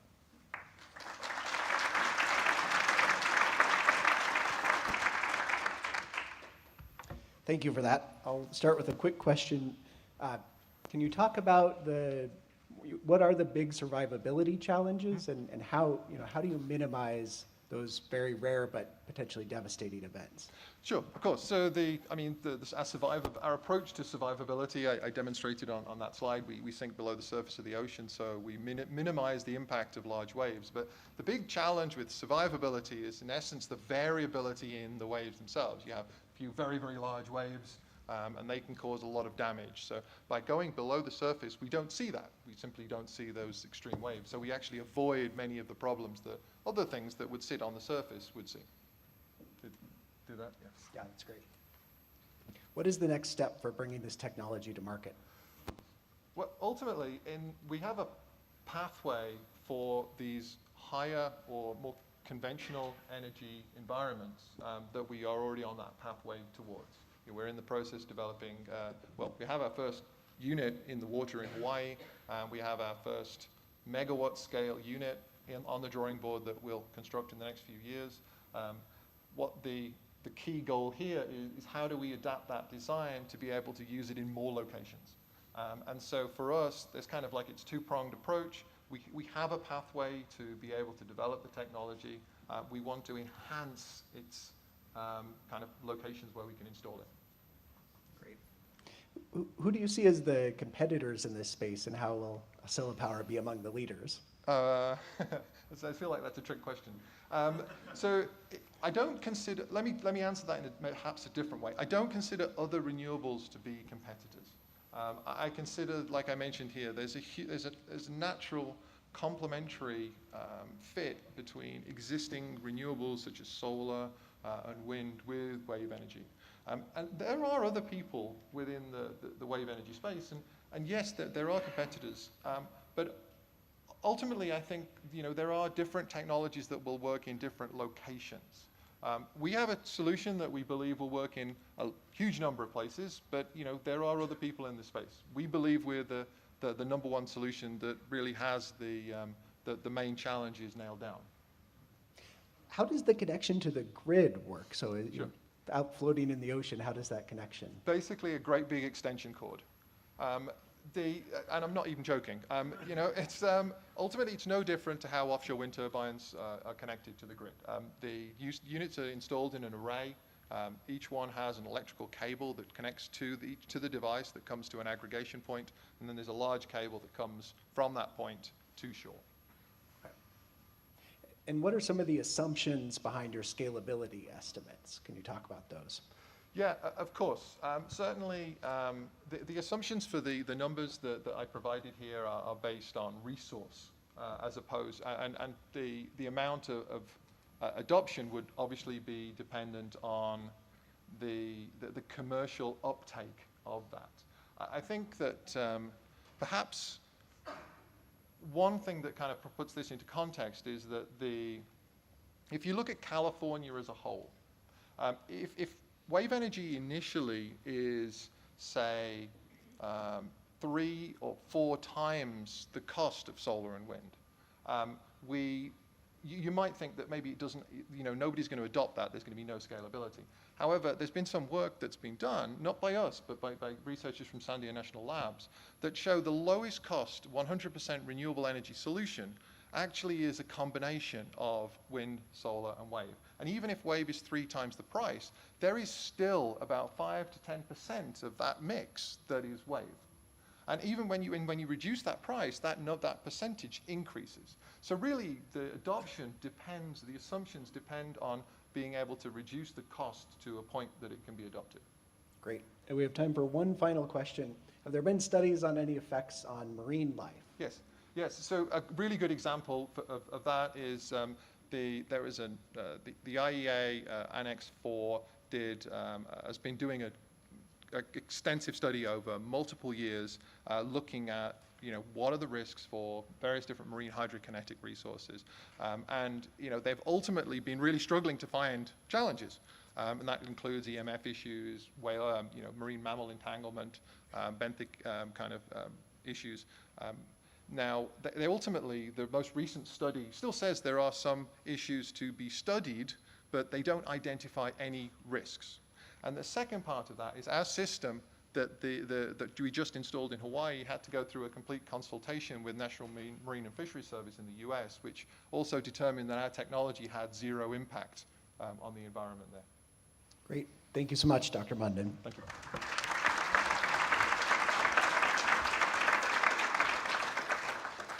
Can we get the slides for Lumen Bioscience, please? Our next finalist, Dr. Jim Roberts, is the co-founder of Lumen Bioscience and serves as its chief scientific officer.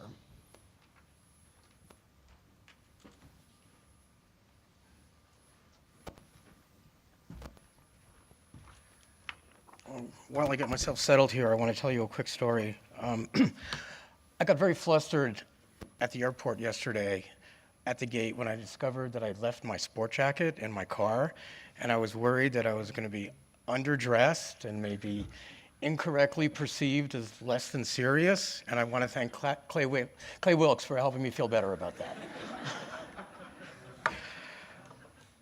So to begin, I want to thank, of course, the Wilkes Committee for their invitation to speak here today. It is really a privilege for our work to be under consideration for the Wilkes Climate Prize. And before I begin, I want to recognize the contributions of two of my colleagues, Ni Kwang and Dr. Ni Kwang and Dr. Mark Heinekel. Mark's in the audience today. Mark's made major contributions to this climate change project. Mark is one of the world's leading photosynthesis biologists, and at Lumen, he leads our work on spirulina, which is where I want to start my presentation today.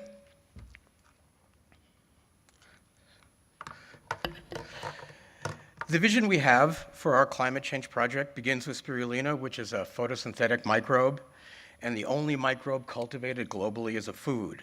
This is because spirulina is exceptionally protein and vitamin rich. It's a complete source of protein, and in fact is the most protein-dense food available. Due to its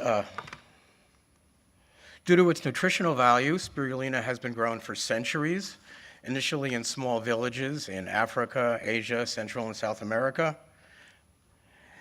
And more recently, it's cultivated at very large scale worldwide as a nutritional supplement for humans and as a feedstock for animals. About 10 years ago, I recognized that because of its safety and its scalability, spirulina could be an exceptionally useful new biotechnology platform for the large-scale manufacturing of foods and medicines. Others had the same idea, but there was a major roadblock. Genetic engineering of spirulina simply was not possible. It was totally resistant to all known methods of genetic manipulation. 6 years ago, my colleagues and I solved this problem, which led to the founding of Lumen Bioscience, which is headquartered in Seattle. At Lumen, we used genetically engineered spirulina to manufacture biomedicines. We do this in bioreactors that use only light as the energy for growth. We grow our medicine producing spirulina indoors at the tens of thousands of liter scale in the world's only GMP certified spirulina manufacturing plant. Once grown, the spirulina are simply dried to a fine powder and packaged into pills or capsules for oral delivery. No cold chain is needed for storage, and no needles are needed for administration. Due to the extreme simplicity of spirulina growth and processing, we can manufacture biologic drugs in spirulina at just 1/100th the cost of conventional biotechnology manufacturing platforms. This lets us use our drugs for applications where cost is a major driver for adoption.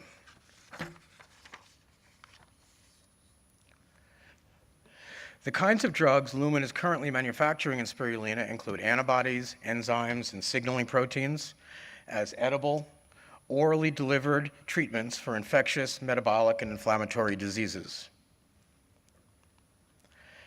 The second biological tool we will use in our climate change project comes from bacteriophage, the most abundant organisms on Earth. Bacteriophage are viruses that infect bacteria, and they do this with exquisite specificity. Each type of bacteriophage is specialized for the infection of only one kind of bacteria. When a bacteriophage infects a bacterium, the result is total destruction, slash and burn.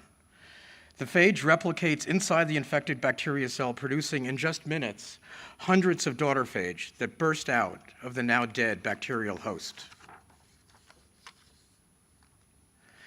The phage make an enzyme called lysine, which they use to burst out of the infected cell. This lysine enzyme is one reason why bacteriophage have such exquisite specificity. It only destroys the cell wall of the specific kind of bacteria that the phage infects. Normally, lysine works from inside the cell, allowing the daughter phage to escape their host.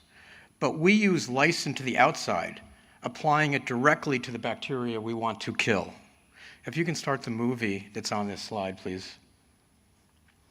Here's a movie made by my collaborator, Vince Fischetti at Rockefeller.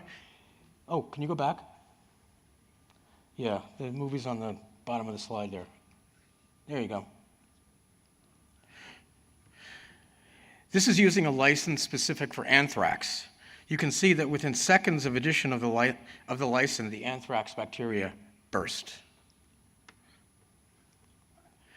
With that as background, now I want to turn to our climate change proposal, and I think you might already be able to see how the different pieces fit together.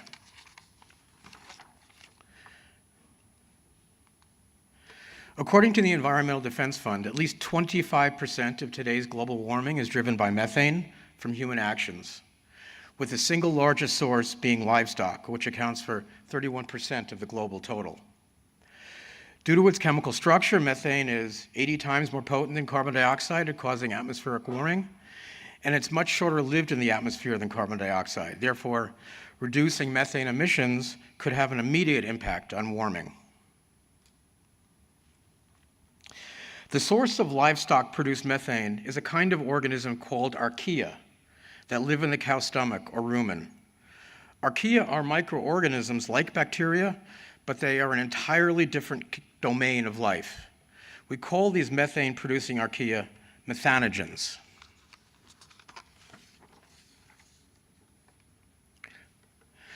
As with all microbes, there are phage that infect archaea. And those archaeal phage, like bacteriophage, make exquisitely specific lysins. At Lumen, we have discovered the genes for the lysins that specifically kill methanogens. And we use genetic engineering to make spirulina strains that contain these genes, and thus express high amounts of methanogen-killing lysin enzyme. Because of their specificity, these lysins have no effect on the spirulina, nor will they have any effect on rumen bacteria. They only kill the archaea that make methane.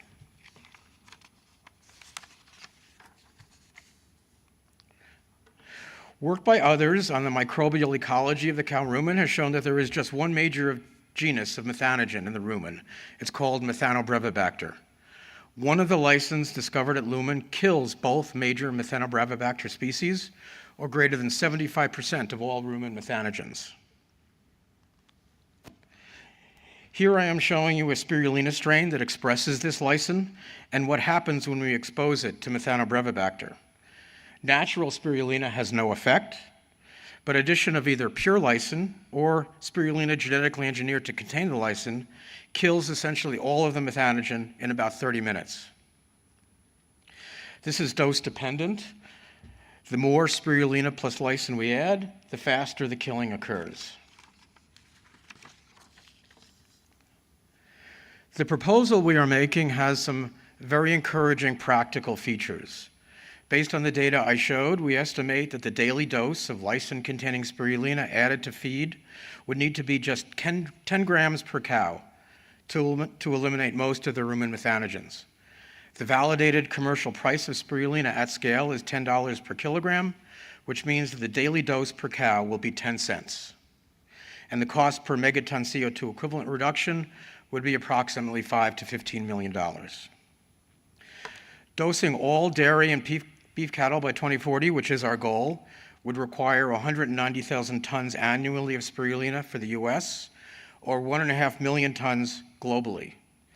Because spirulina has been grown for decades in large ponds outdoors, we know exactly how productive outdoor cultivation for spirulina is. And based on these known production rates, our proposal for complete coverage in the US would require one 4.5 by 4.5 mile spirulina pond, or globally, one 14 by 14 mile spirulina pond. Of course, we wouldn't do this with just one pond, and this is greater than the production capacity currently in place for growing spirulina as a food supplement. But the point is that this would be surprisingly achievable, and no new scaling technologies are required. It's also important to emphasize that spirulina is already grown around the world in smaller local production facilities. We envision that global adoption of this technology will be facilitated by this kind of distributed local manufacturing. Moreover, expansion of these local facilities would impact climate change not only through methane reduction, but more indirectly as a meat-independent source of high-value protein. So what will the impact be? Projections from the Environmental Defense Fund suggest that deployment of all currently feasible methane mitigation strategies could slow the rate of global warming by 25%. However, current mitigation strategies for the livestock sector are relatively ineffective and make only a minor contribution to this projection. The more effective strategy we have discovered for livestock would not only make current targets easier to achieve, but could reduce total methane emissions beyond the current projection, allowing even greater reductions in global warming. Graphically, the impact looks like this. Even just a 40% reduction in livestock methane emissions would have a rapid and substantial effect on total methane emissions in the US or globally, and we think we can do better than 40%. Support from the Wilkes Foundation would have a major effect on our being able to achieve these goals. I highlight in the short term, building a potent cocktail of spirulina strains containing an optimally effective mixture of lysins, a direct demonstration of efficacy in dairy and beef cattle, and importantly, establishing regulatory pathways for adoption by the livestock and dairy industries and for large-scale outdoor cultivation of lysin-expressing spirulina. Thank you, and I know that there aren't many molecular biologists in the audience, but fire away.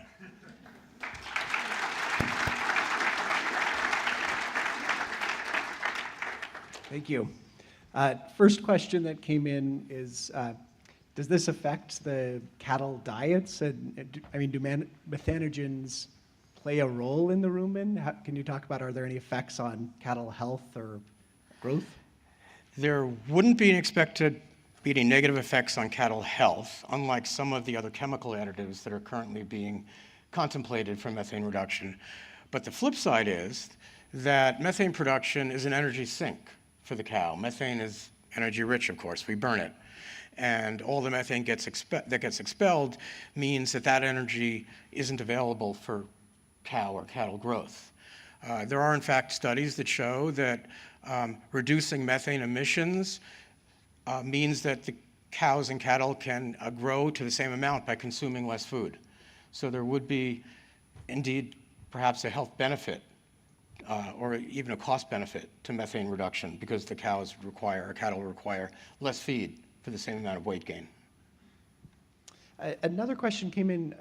Have you looked at the life cycle of this? So it takes some amount of carbon, right, to produce the methanogen chelate phages. How does the life cycle carbon look? Oh, a life cycle analysis on spirulina growth, for example. Yeah, compared to the methane reductions that you get. Well, that seems to, I don't want to say this wrong, but spirulina, when they grow fixed carbon, they're photosynthetic, and so all the carbon necessary for growth comes from carbon dioxide in the atmosphere. So they're fixing carbon. That's only transient because then once the spirulina get eaten, then the carbon dioxide gets released. But it seems to be a neutral cycle, at least with respect to carbon fixation. Okay. So one question that we're hearing that quite curious about, can you talk about the risks of resistance to lysine? And that's interesting. Evolution of resistance to this cocktail. Happy to talk about that. That's really interesting because you're probably all thinking about antibiotics and antibiotic resistance, and that's certainly a problem with using antibiotics for this sort of thing. Lysins are very different. Lysins cleave a bond in the cell wall that is essentially immutable. There's no way a bacteria or an archaea in this case can evolve to make a new kind of cell wall. They just don't have the raw materials to do that. And this has been very carefully looked at in a lot of laboratories that work on lysins, and resistance to lysin has never been demonstrated for any lysin or any bacteria. It's been done side by side with antibiotics, where it's very easy to get antibiotic-resistant mutations in bacteria. Lysin-resistant mutations have never been observed.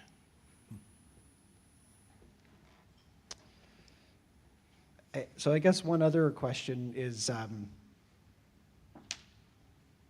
I had it and then I totally lost it.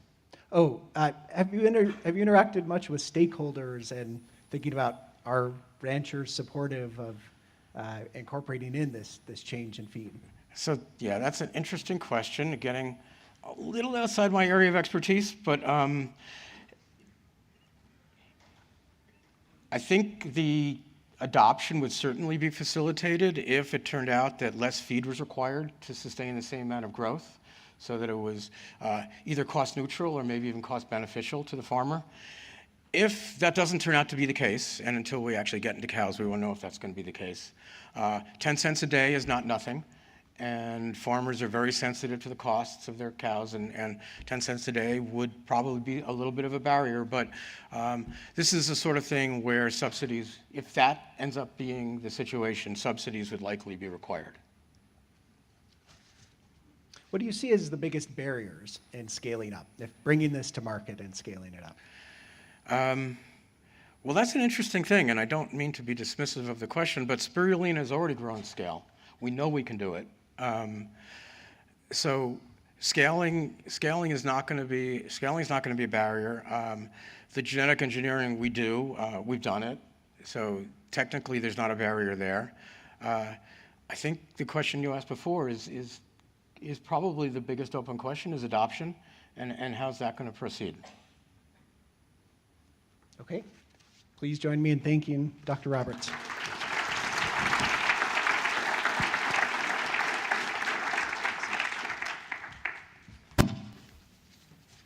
Slides next for ETH Zurich. I want to next introduce Dr. Tamal Roy, postdoctoral research associate at ETH Zurich, and along with distinguished Professor Konstantin Megaridis at the University of Illinois, Chicago, that has co-developed the climate solution that we will hear about today.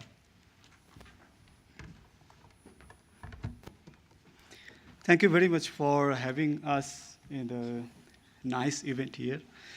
So we came up with the idea of this climate solution, myself and Dino Megaridis from UIC. It is no secret that almost 80% of our energy demand across the globe is being fulfilled by burning fossil fuel, and which produces harmful greenhouse gas. Therefore, saving electricity will directly translate to saving greenhouse gas emission. And our climate solution solves the issue of heat built up inside the buildings. So how do we do that? We propose a nanocomposite-based smart window coating.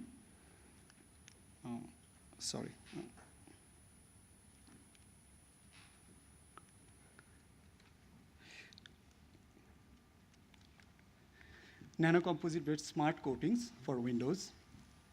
These coatings are thermoresponsive. That means they will work based on the temperature itself.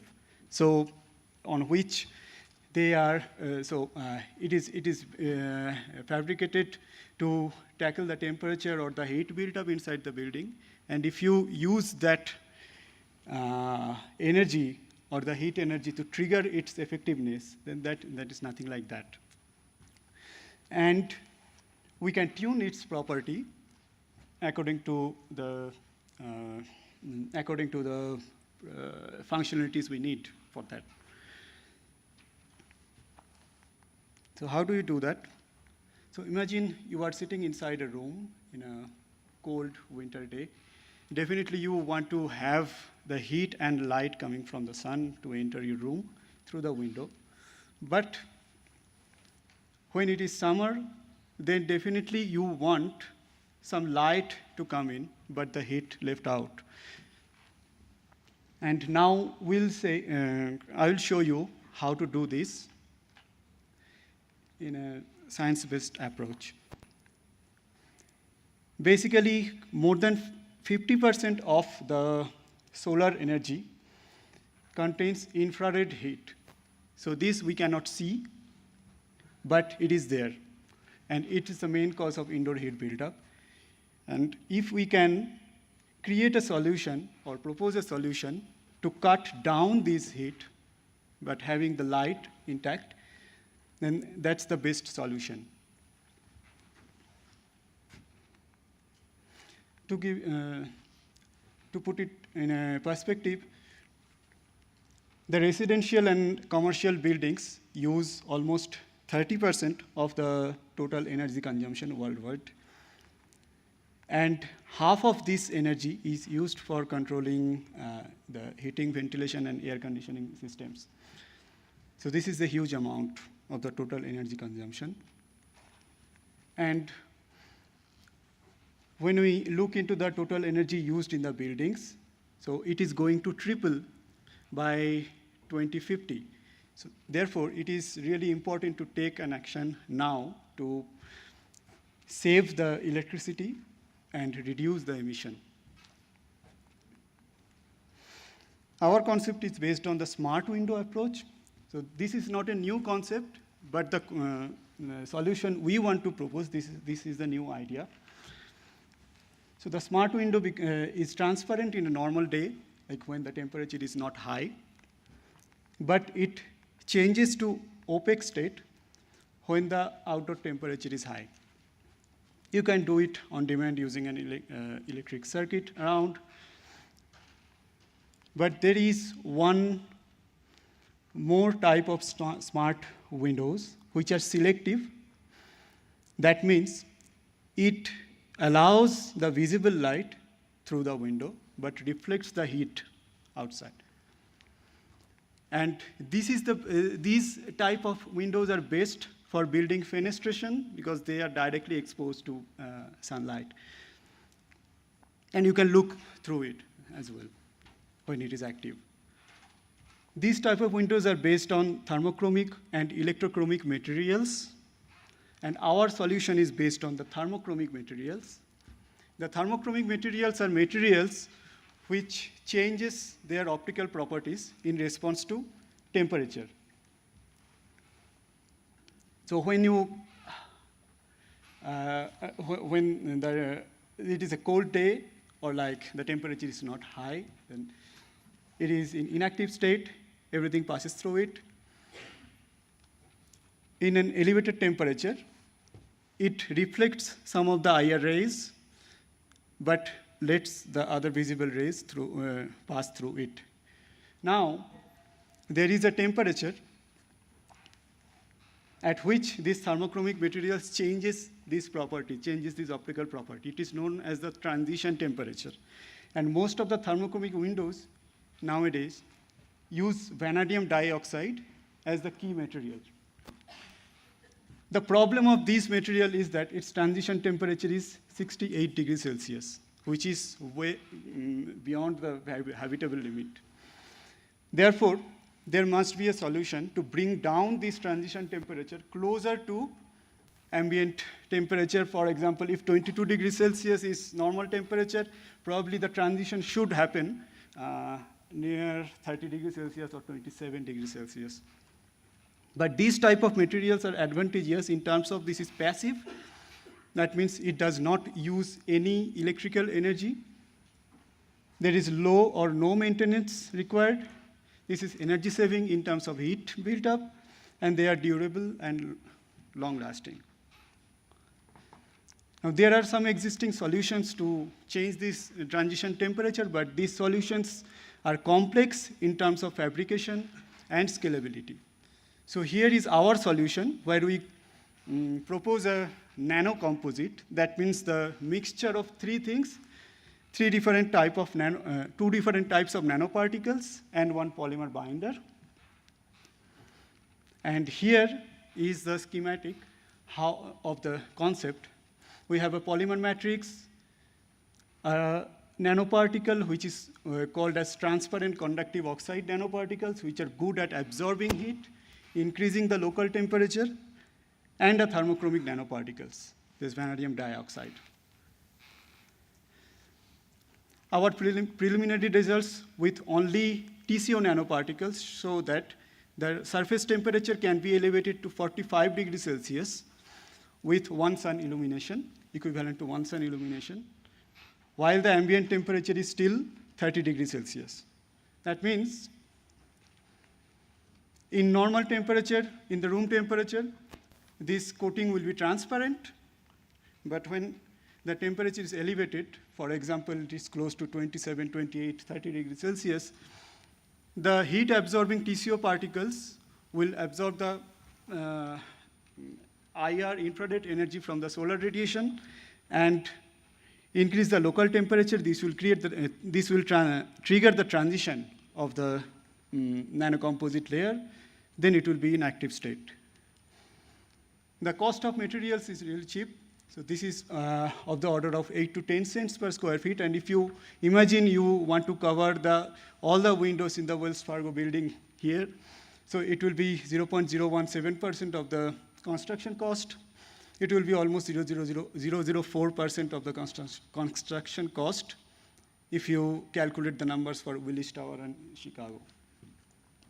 Therefore, this type of coating can be applied with industrially scalable coating technologies here. In 2030, this technology has the potential to save 52 megaton of CO2 greenhouse gas emission and 74 megaton by 2050. These are equivalent to 4 and 6 natural gas power plants yearly emissions of 3.6 gigawatt capacity. Also, when you look at the projected temperature rise in the United States by the mid-century, it is around 100 to 110 degrees Fahrenheit. So based on these requirements, there is a huge market for the smart glass, which is almost 19 billion USD by 2030. Therefore, our solution has both environmental and commercial relevance in the near future. We divided the entire task in three years, within which we will work on the proof of concept, optimize the coating concentrations and the fabrication methods, testing a prototype, testing its optical properties, and a large-scale implementation with a potential implementation industrial partner.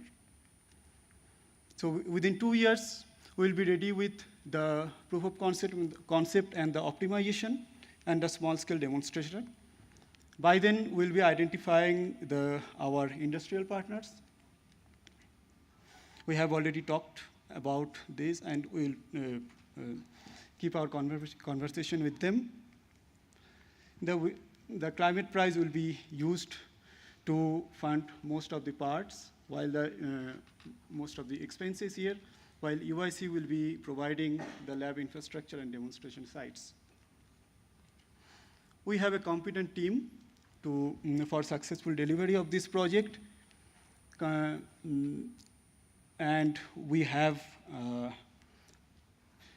scientists from the Environmental Science and Policy in the UIC and the Office of Technology Management in our advisory board.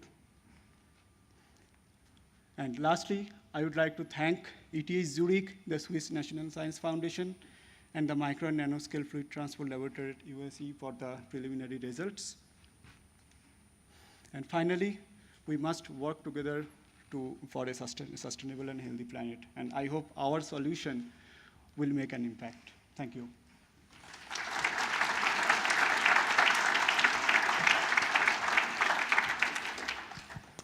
Thank you. So one question came in from the judges. Have you sprayed this on a window yet? Do you have a good prototype to look at, or is that still to come? It is still to come. Okay. We have some preliminary results on which we only have transparent conductive oxide particles. We wanted to test how far we can elevate the surface temperature, but we still need to put the vanadium dioxide or the thermochromic particles on in the nanocomposite. And what's your pathway for industrial partners and actually scaling with industrial partners?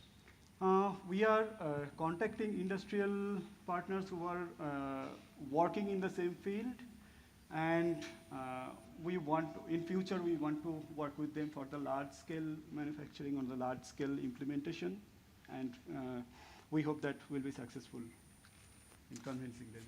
Is this something that you can put on any window, or does it have to only go into new windows? Can it be retrofitted on existing buildings? It can be both. So if you're talking about existing windows, then you can basically put a film of these things on the window, and it works the same way. If it is new window, then it is better to put this film on the inner side of the double pane windows, so that you don't touch it directly. It is durable and also not harmful for human beings. Does this coating heat up areas around the windows by reflecting the IR? This coating heats up at the nanoscale, so around the nanoparticles. But if you look into around the window, it eventually reaches the steady state atmospheric temperature. So it is not more than 30 degrees Celsius. Okay, great.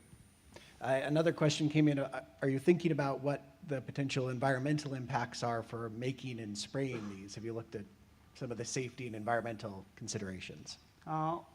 We have not looked into these in detail, but there are definitely some concerns coming from its manufacturing process that we'll be figuring out while we'll talk to our business partners. And I guess a related, have there been any thinking on the effects on wildlife and bird strikes and windows? Does it affect that?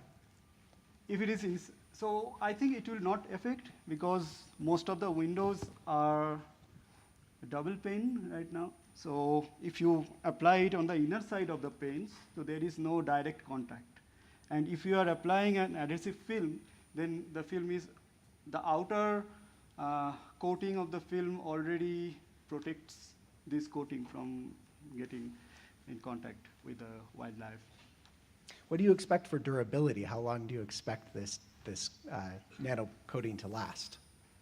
I assume these should last one coating should last at least for 15 to 20 years once you put it on the window.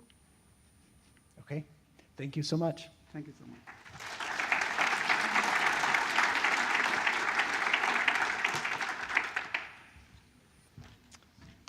Slides for Inga Foundation, please.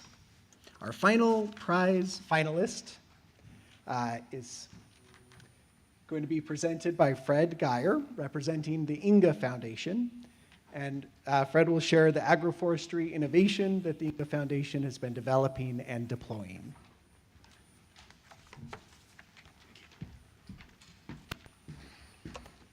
Thank you very much. Hi, everyone. As Bill said, my name is Fred Geyer. I have the great privilege to speak with you all today about the amazing work that is being done by the Inga Foundation. And we put together actually a quick video to kick things off. So let me see if I can start with that.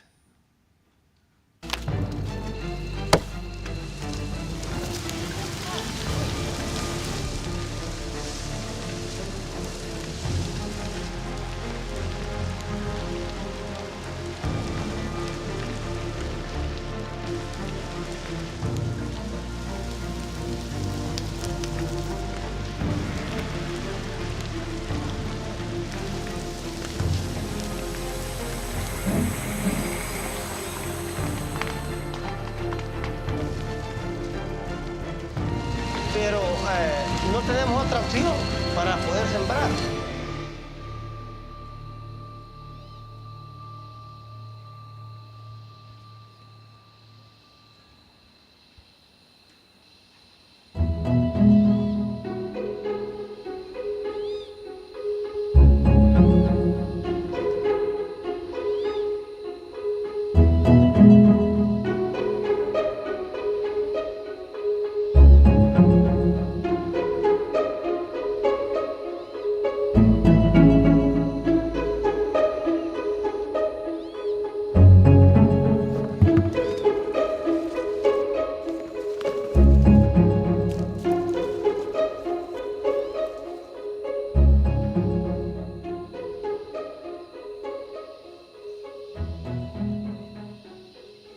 The tree's function is to restore the life of the soil, and the trees are retaining, retrieving, and recycling essential plant nutrients, particularly the phosphorus. What Mike has done is systematically and methodically isolate the most effective system for regenerating soil nutrients. The Inga Foundation have developed a model that works. It works incredibly well, and it's brought these families in Honduras out of poverty. We now need that to scale up across Honduras, across Central America, and then across the world. We proved it, that we can transform the rural economy of the humid tropical zone of Honduras. It can be replicated in any of the world's rainforest realm. So what I'd like to do is expand a little bit on what you just saw. How many of you here are familiar with or have heard of slash and burn farming? Oh, so many. Excellent. Then you already know that It's a subsistence farming method. It's used by millions of families across the tropics and across the world, and it, on an annual basis, emits 2 billion tons of carbon dioxide into the atmosphere. Trees are cut down, a patch of land is burned so that an area of fertile soil can be created for planting. The problem, of course, with this is that that fertility does not last. In the first year, slash and burn tends to give a relatively good crop yield, and the next year, less so. And oftentimes, by year 3, crops fail entirely. What this means is families need to go find fresh rainforest to cut and burn.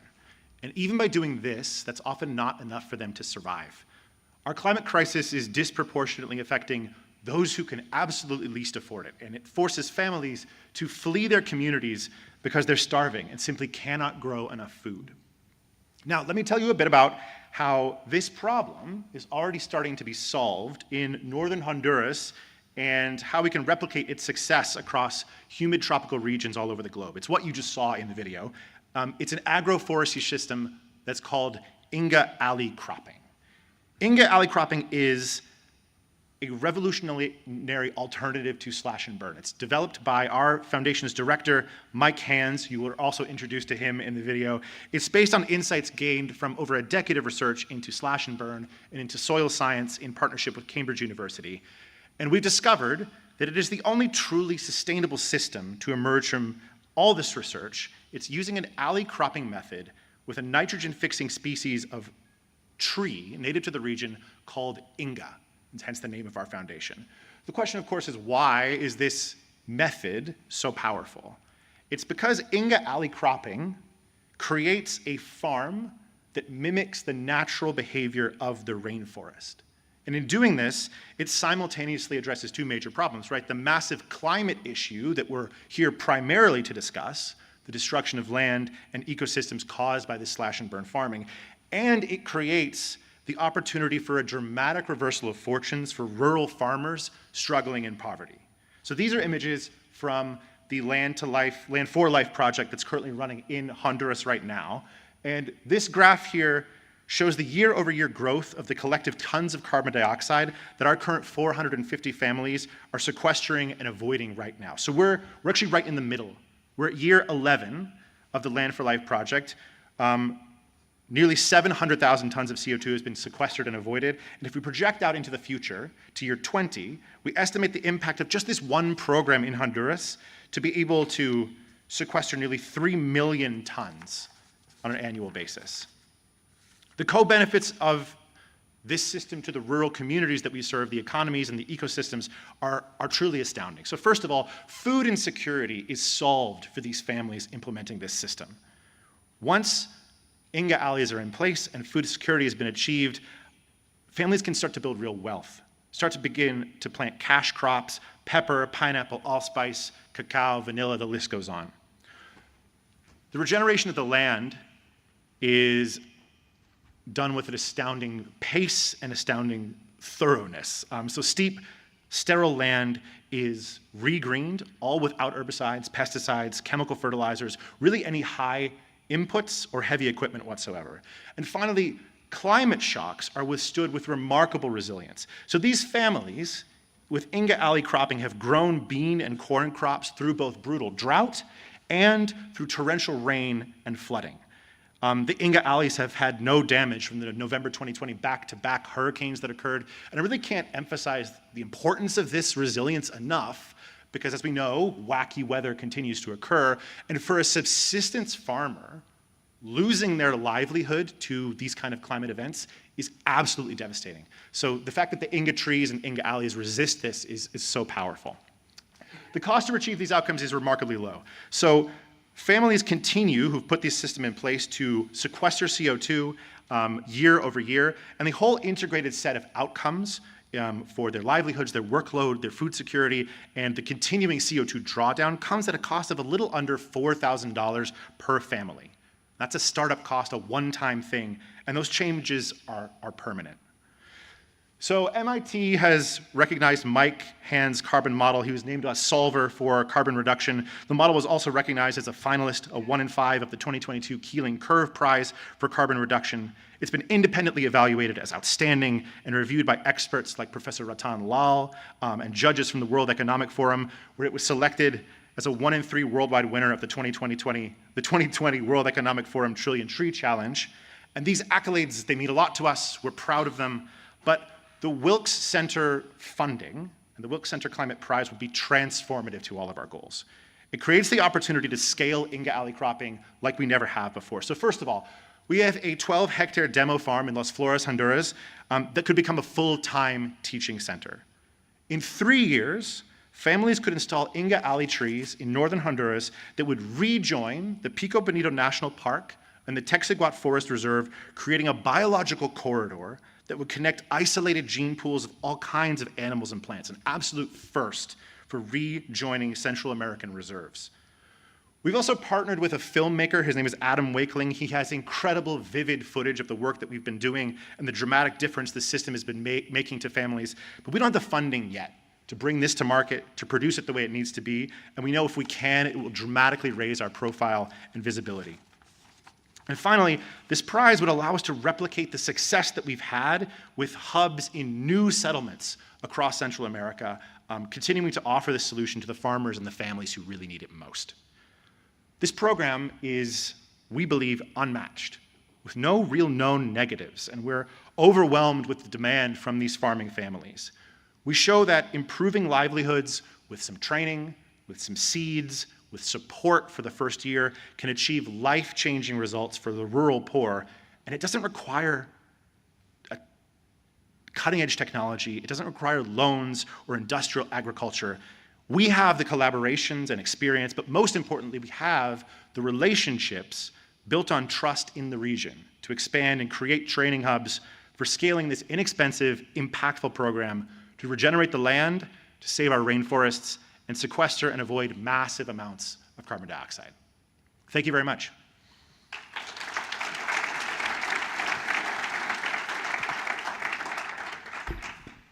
Thank you. Okay, so first question is a little bit about the funding model. Yeah. Where does the funding come from for the initial $4,000 per family? How does that work? So that's a great question. We are an entirely donation-based organization. We consider ourselves an aid organization.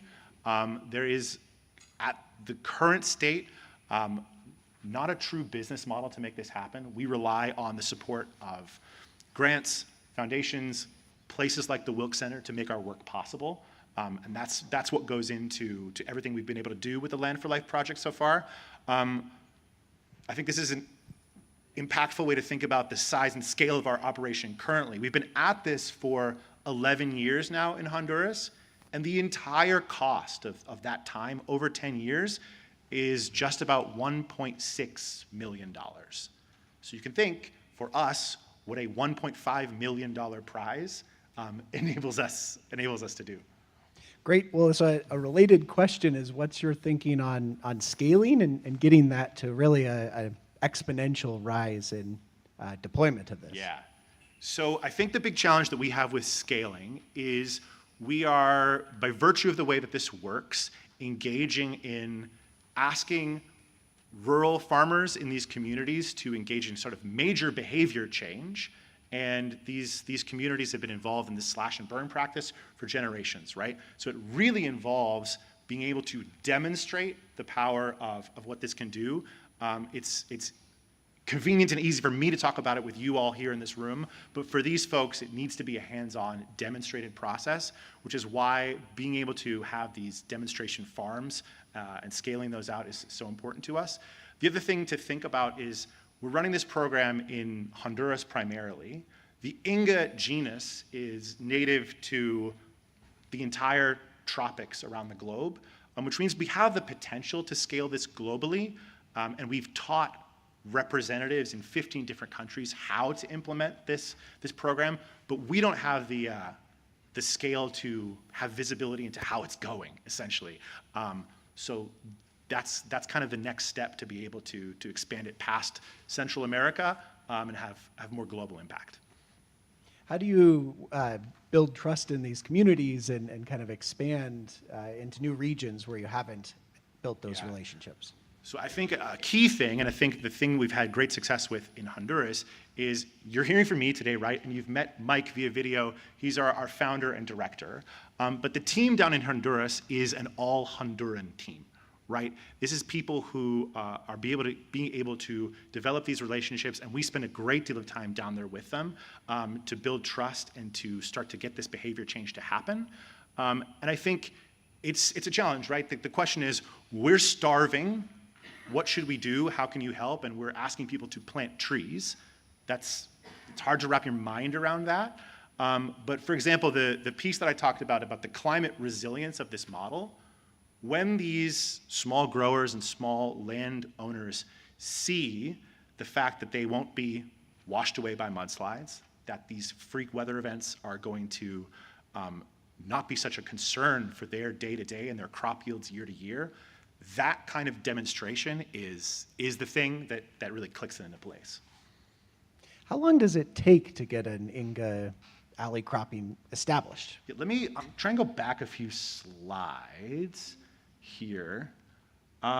Essentially, the answer to that is 18 to 24 months. So basically, Inga alley trees are first planted in alleys, right? They're planted in hedgerows about 12 feet apart. And as they are planted, these tree seedlings are planted, crops are planted in between the alleys, right? Usually a basic corn or bean crop to begin with. And then the cycle that's displayed here begins. The impactful thing about this Inga tree is it is incredibly fast growing. So once it reaches its full potential, about 20 to 25 feet of height in about a year or so, it's pruned down to chest level, let's say, and it does amazing things. First of all, the leaves are spread out to be used as mulch, which is really key to this process being effective. And the wood gained from the pruning of these trees creates firewood enough for these families to subsist on it for the next year. So I know I've given lots of extra details. It's about a year to 24 months to get this up and running. Great, thank you. Thank you very much. Thank you, appreciate it.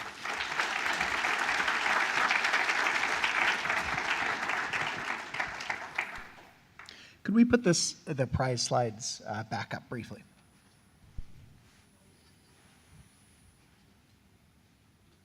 So we've heard the big ideas. Thank you all. Thank you for participating, submitting your questions, and engaging with the prize finalists.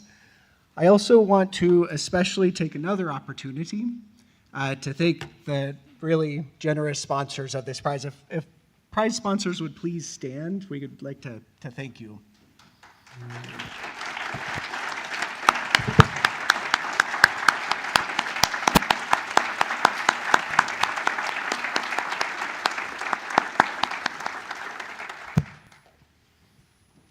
We're humbled in the Wilkes Center to be able to run this prize and see the best and brightest ideas brought to us all around the world. We hope you've enjoyed these. We're going to now break for lunch. And what I want to remind folks about during lunch is please, if you have a chance, circulate around the posters and talk to our incredible students, ask them questions, and vote for your favorite poster. So thank you. We'll see you this afternoon.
You can't really change it.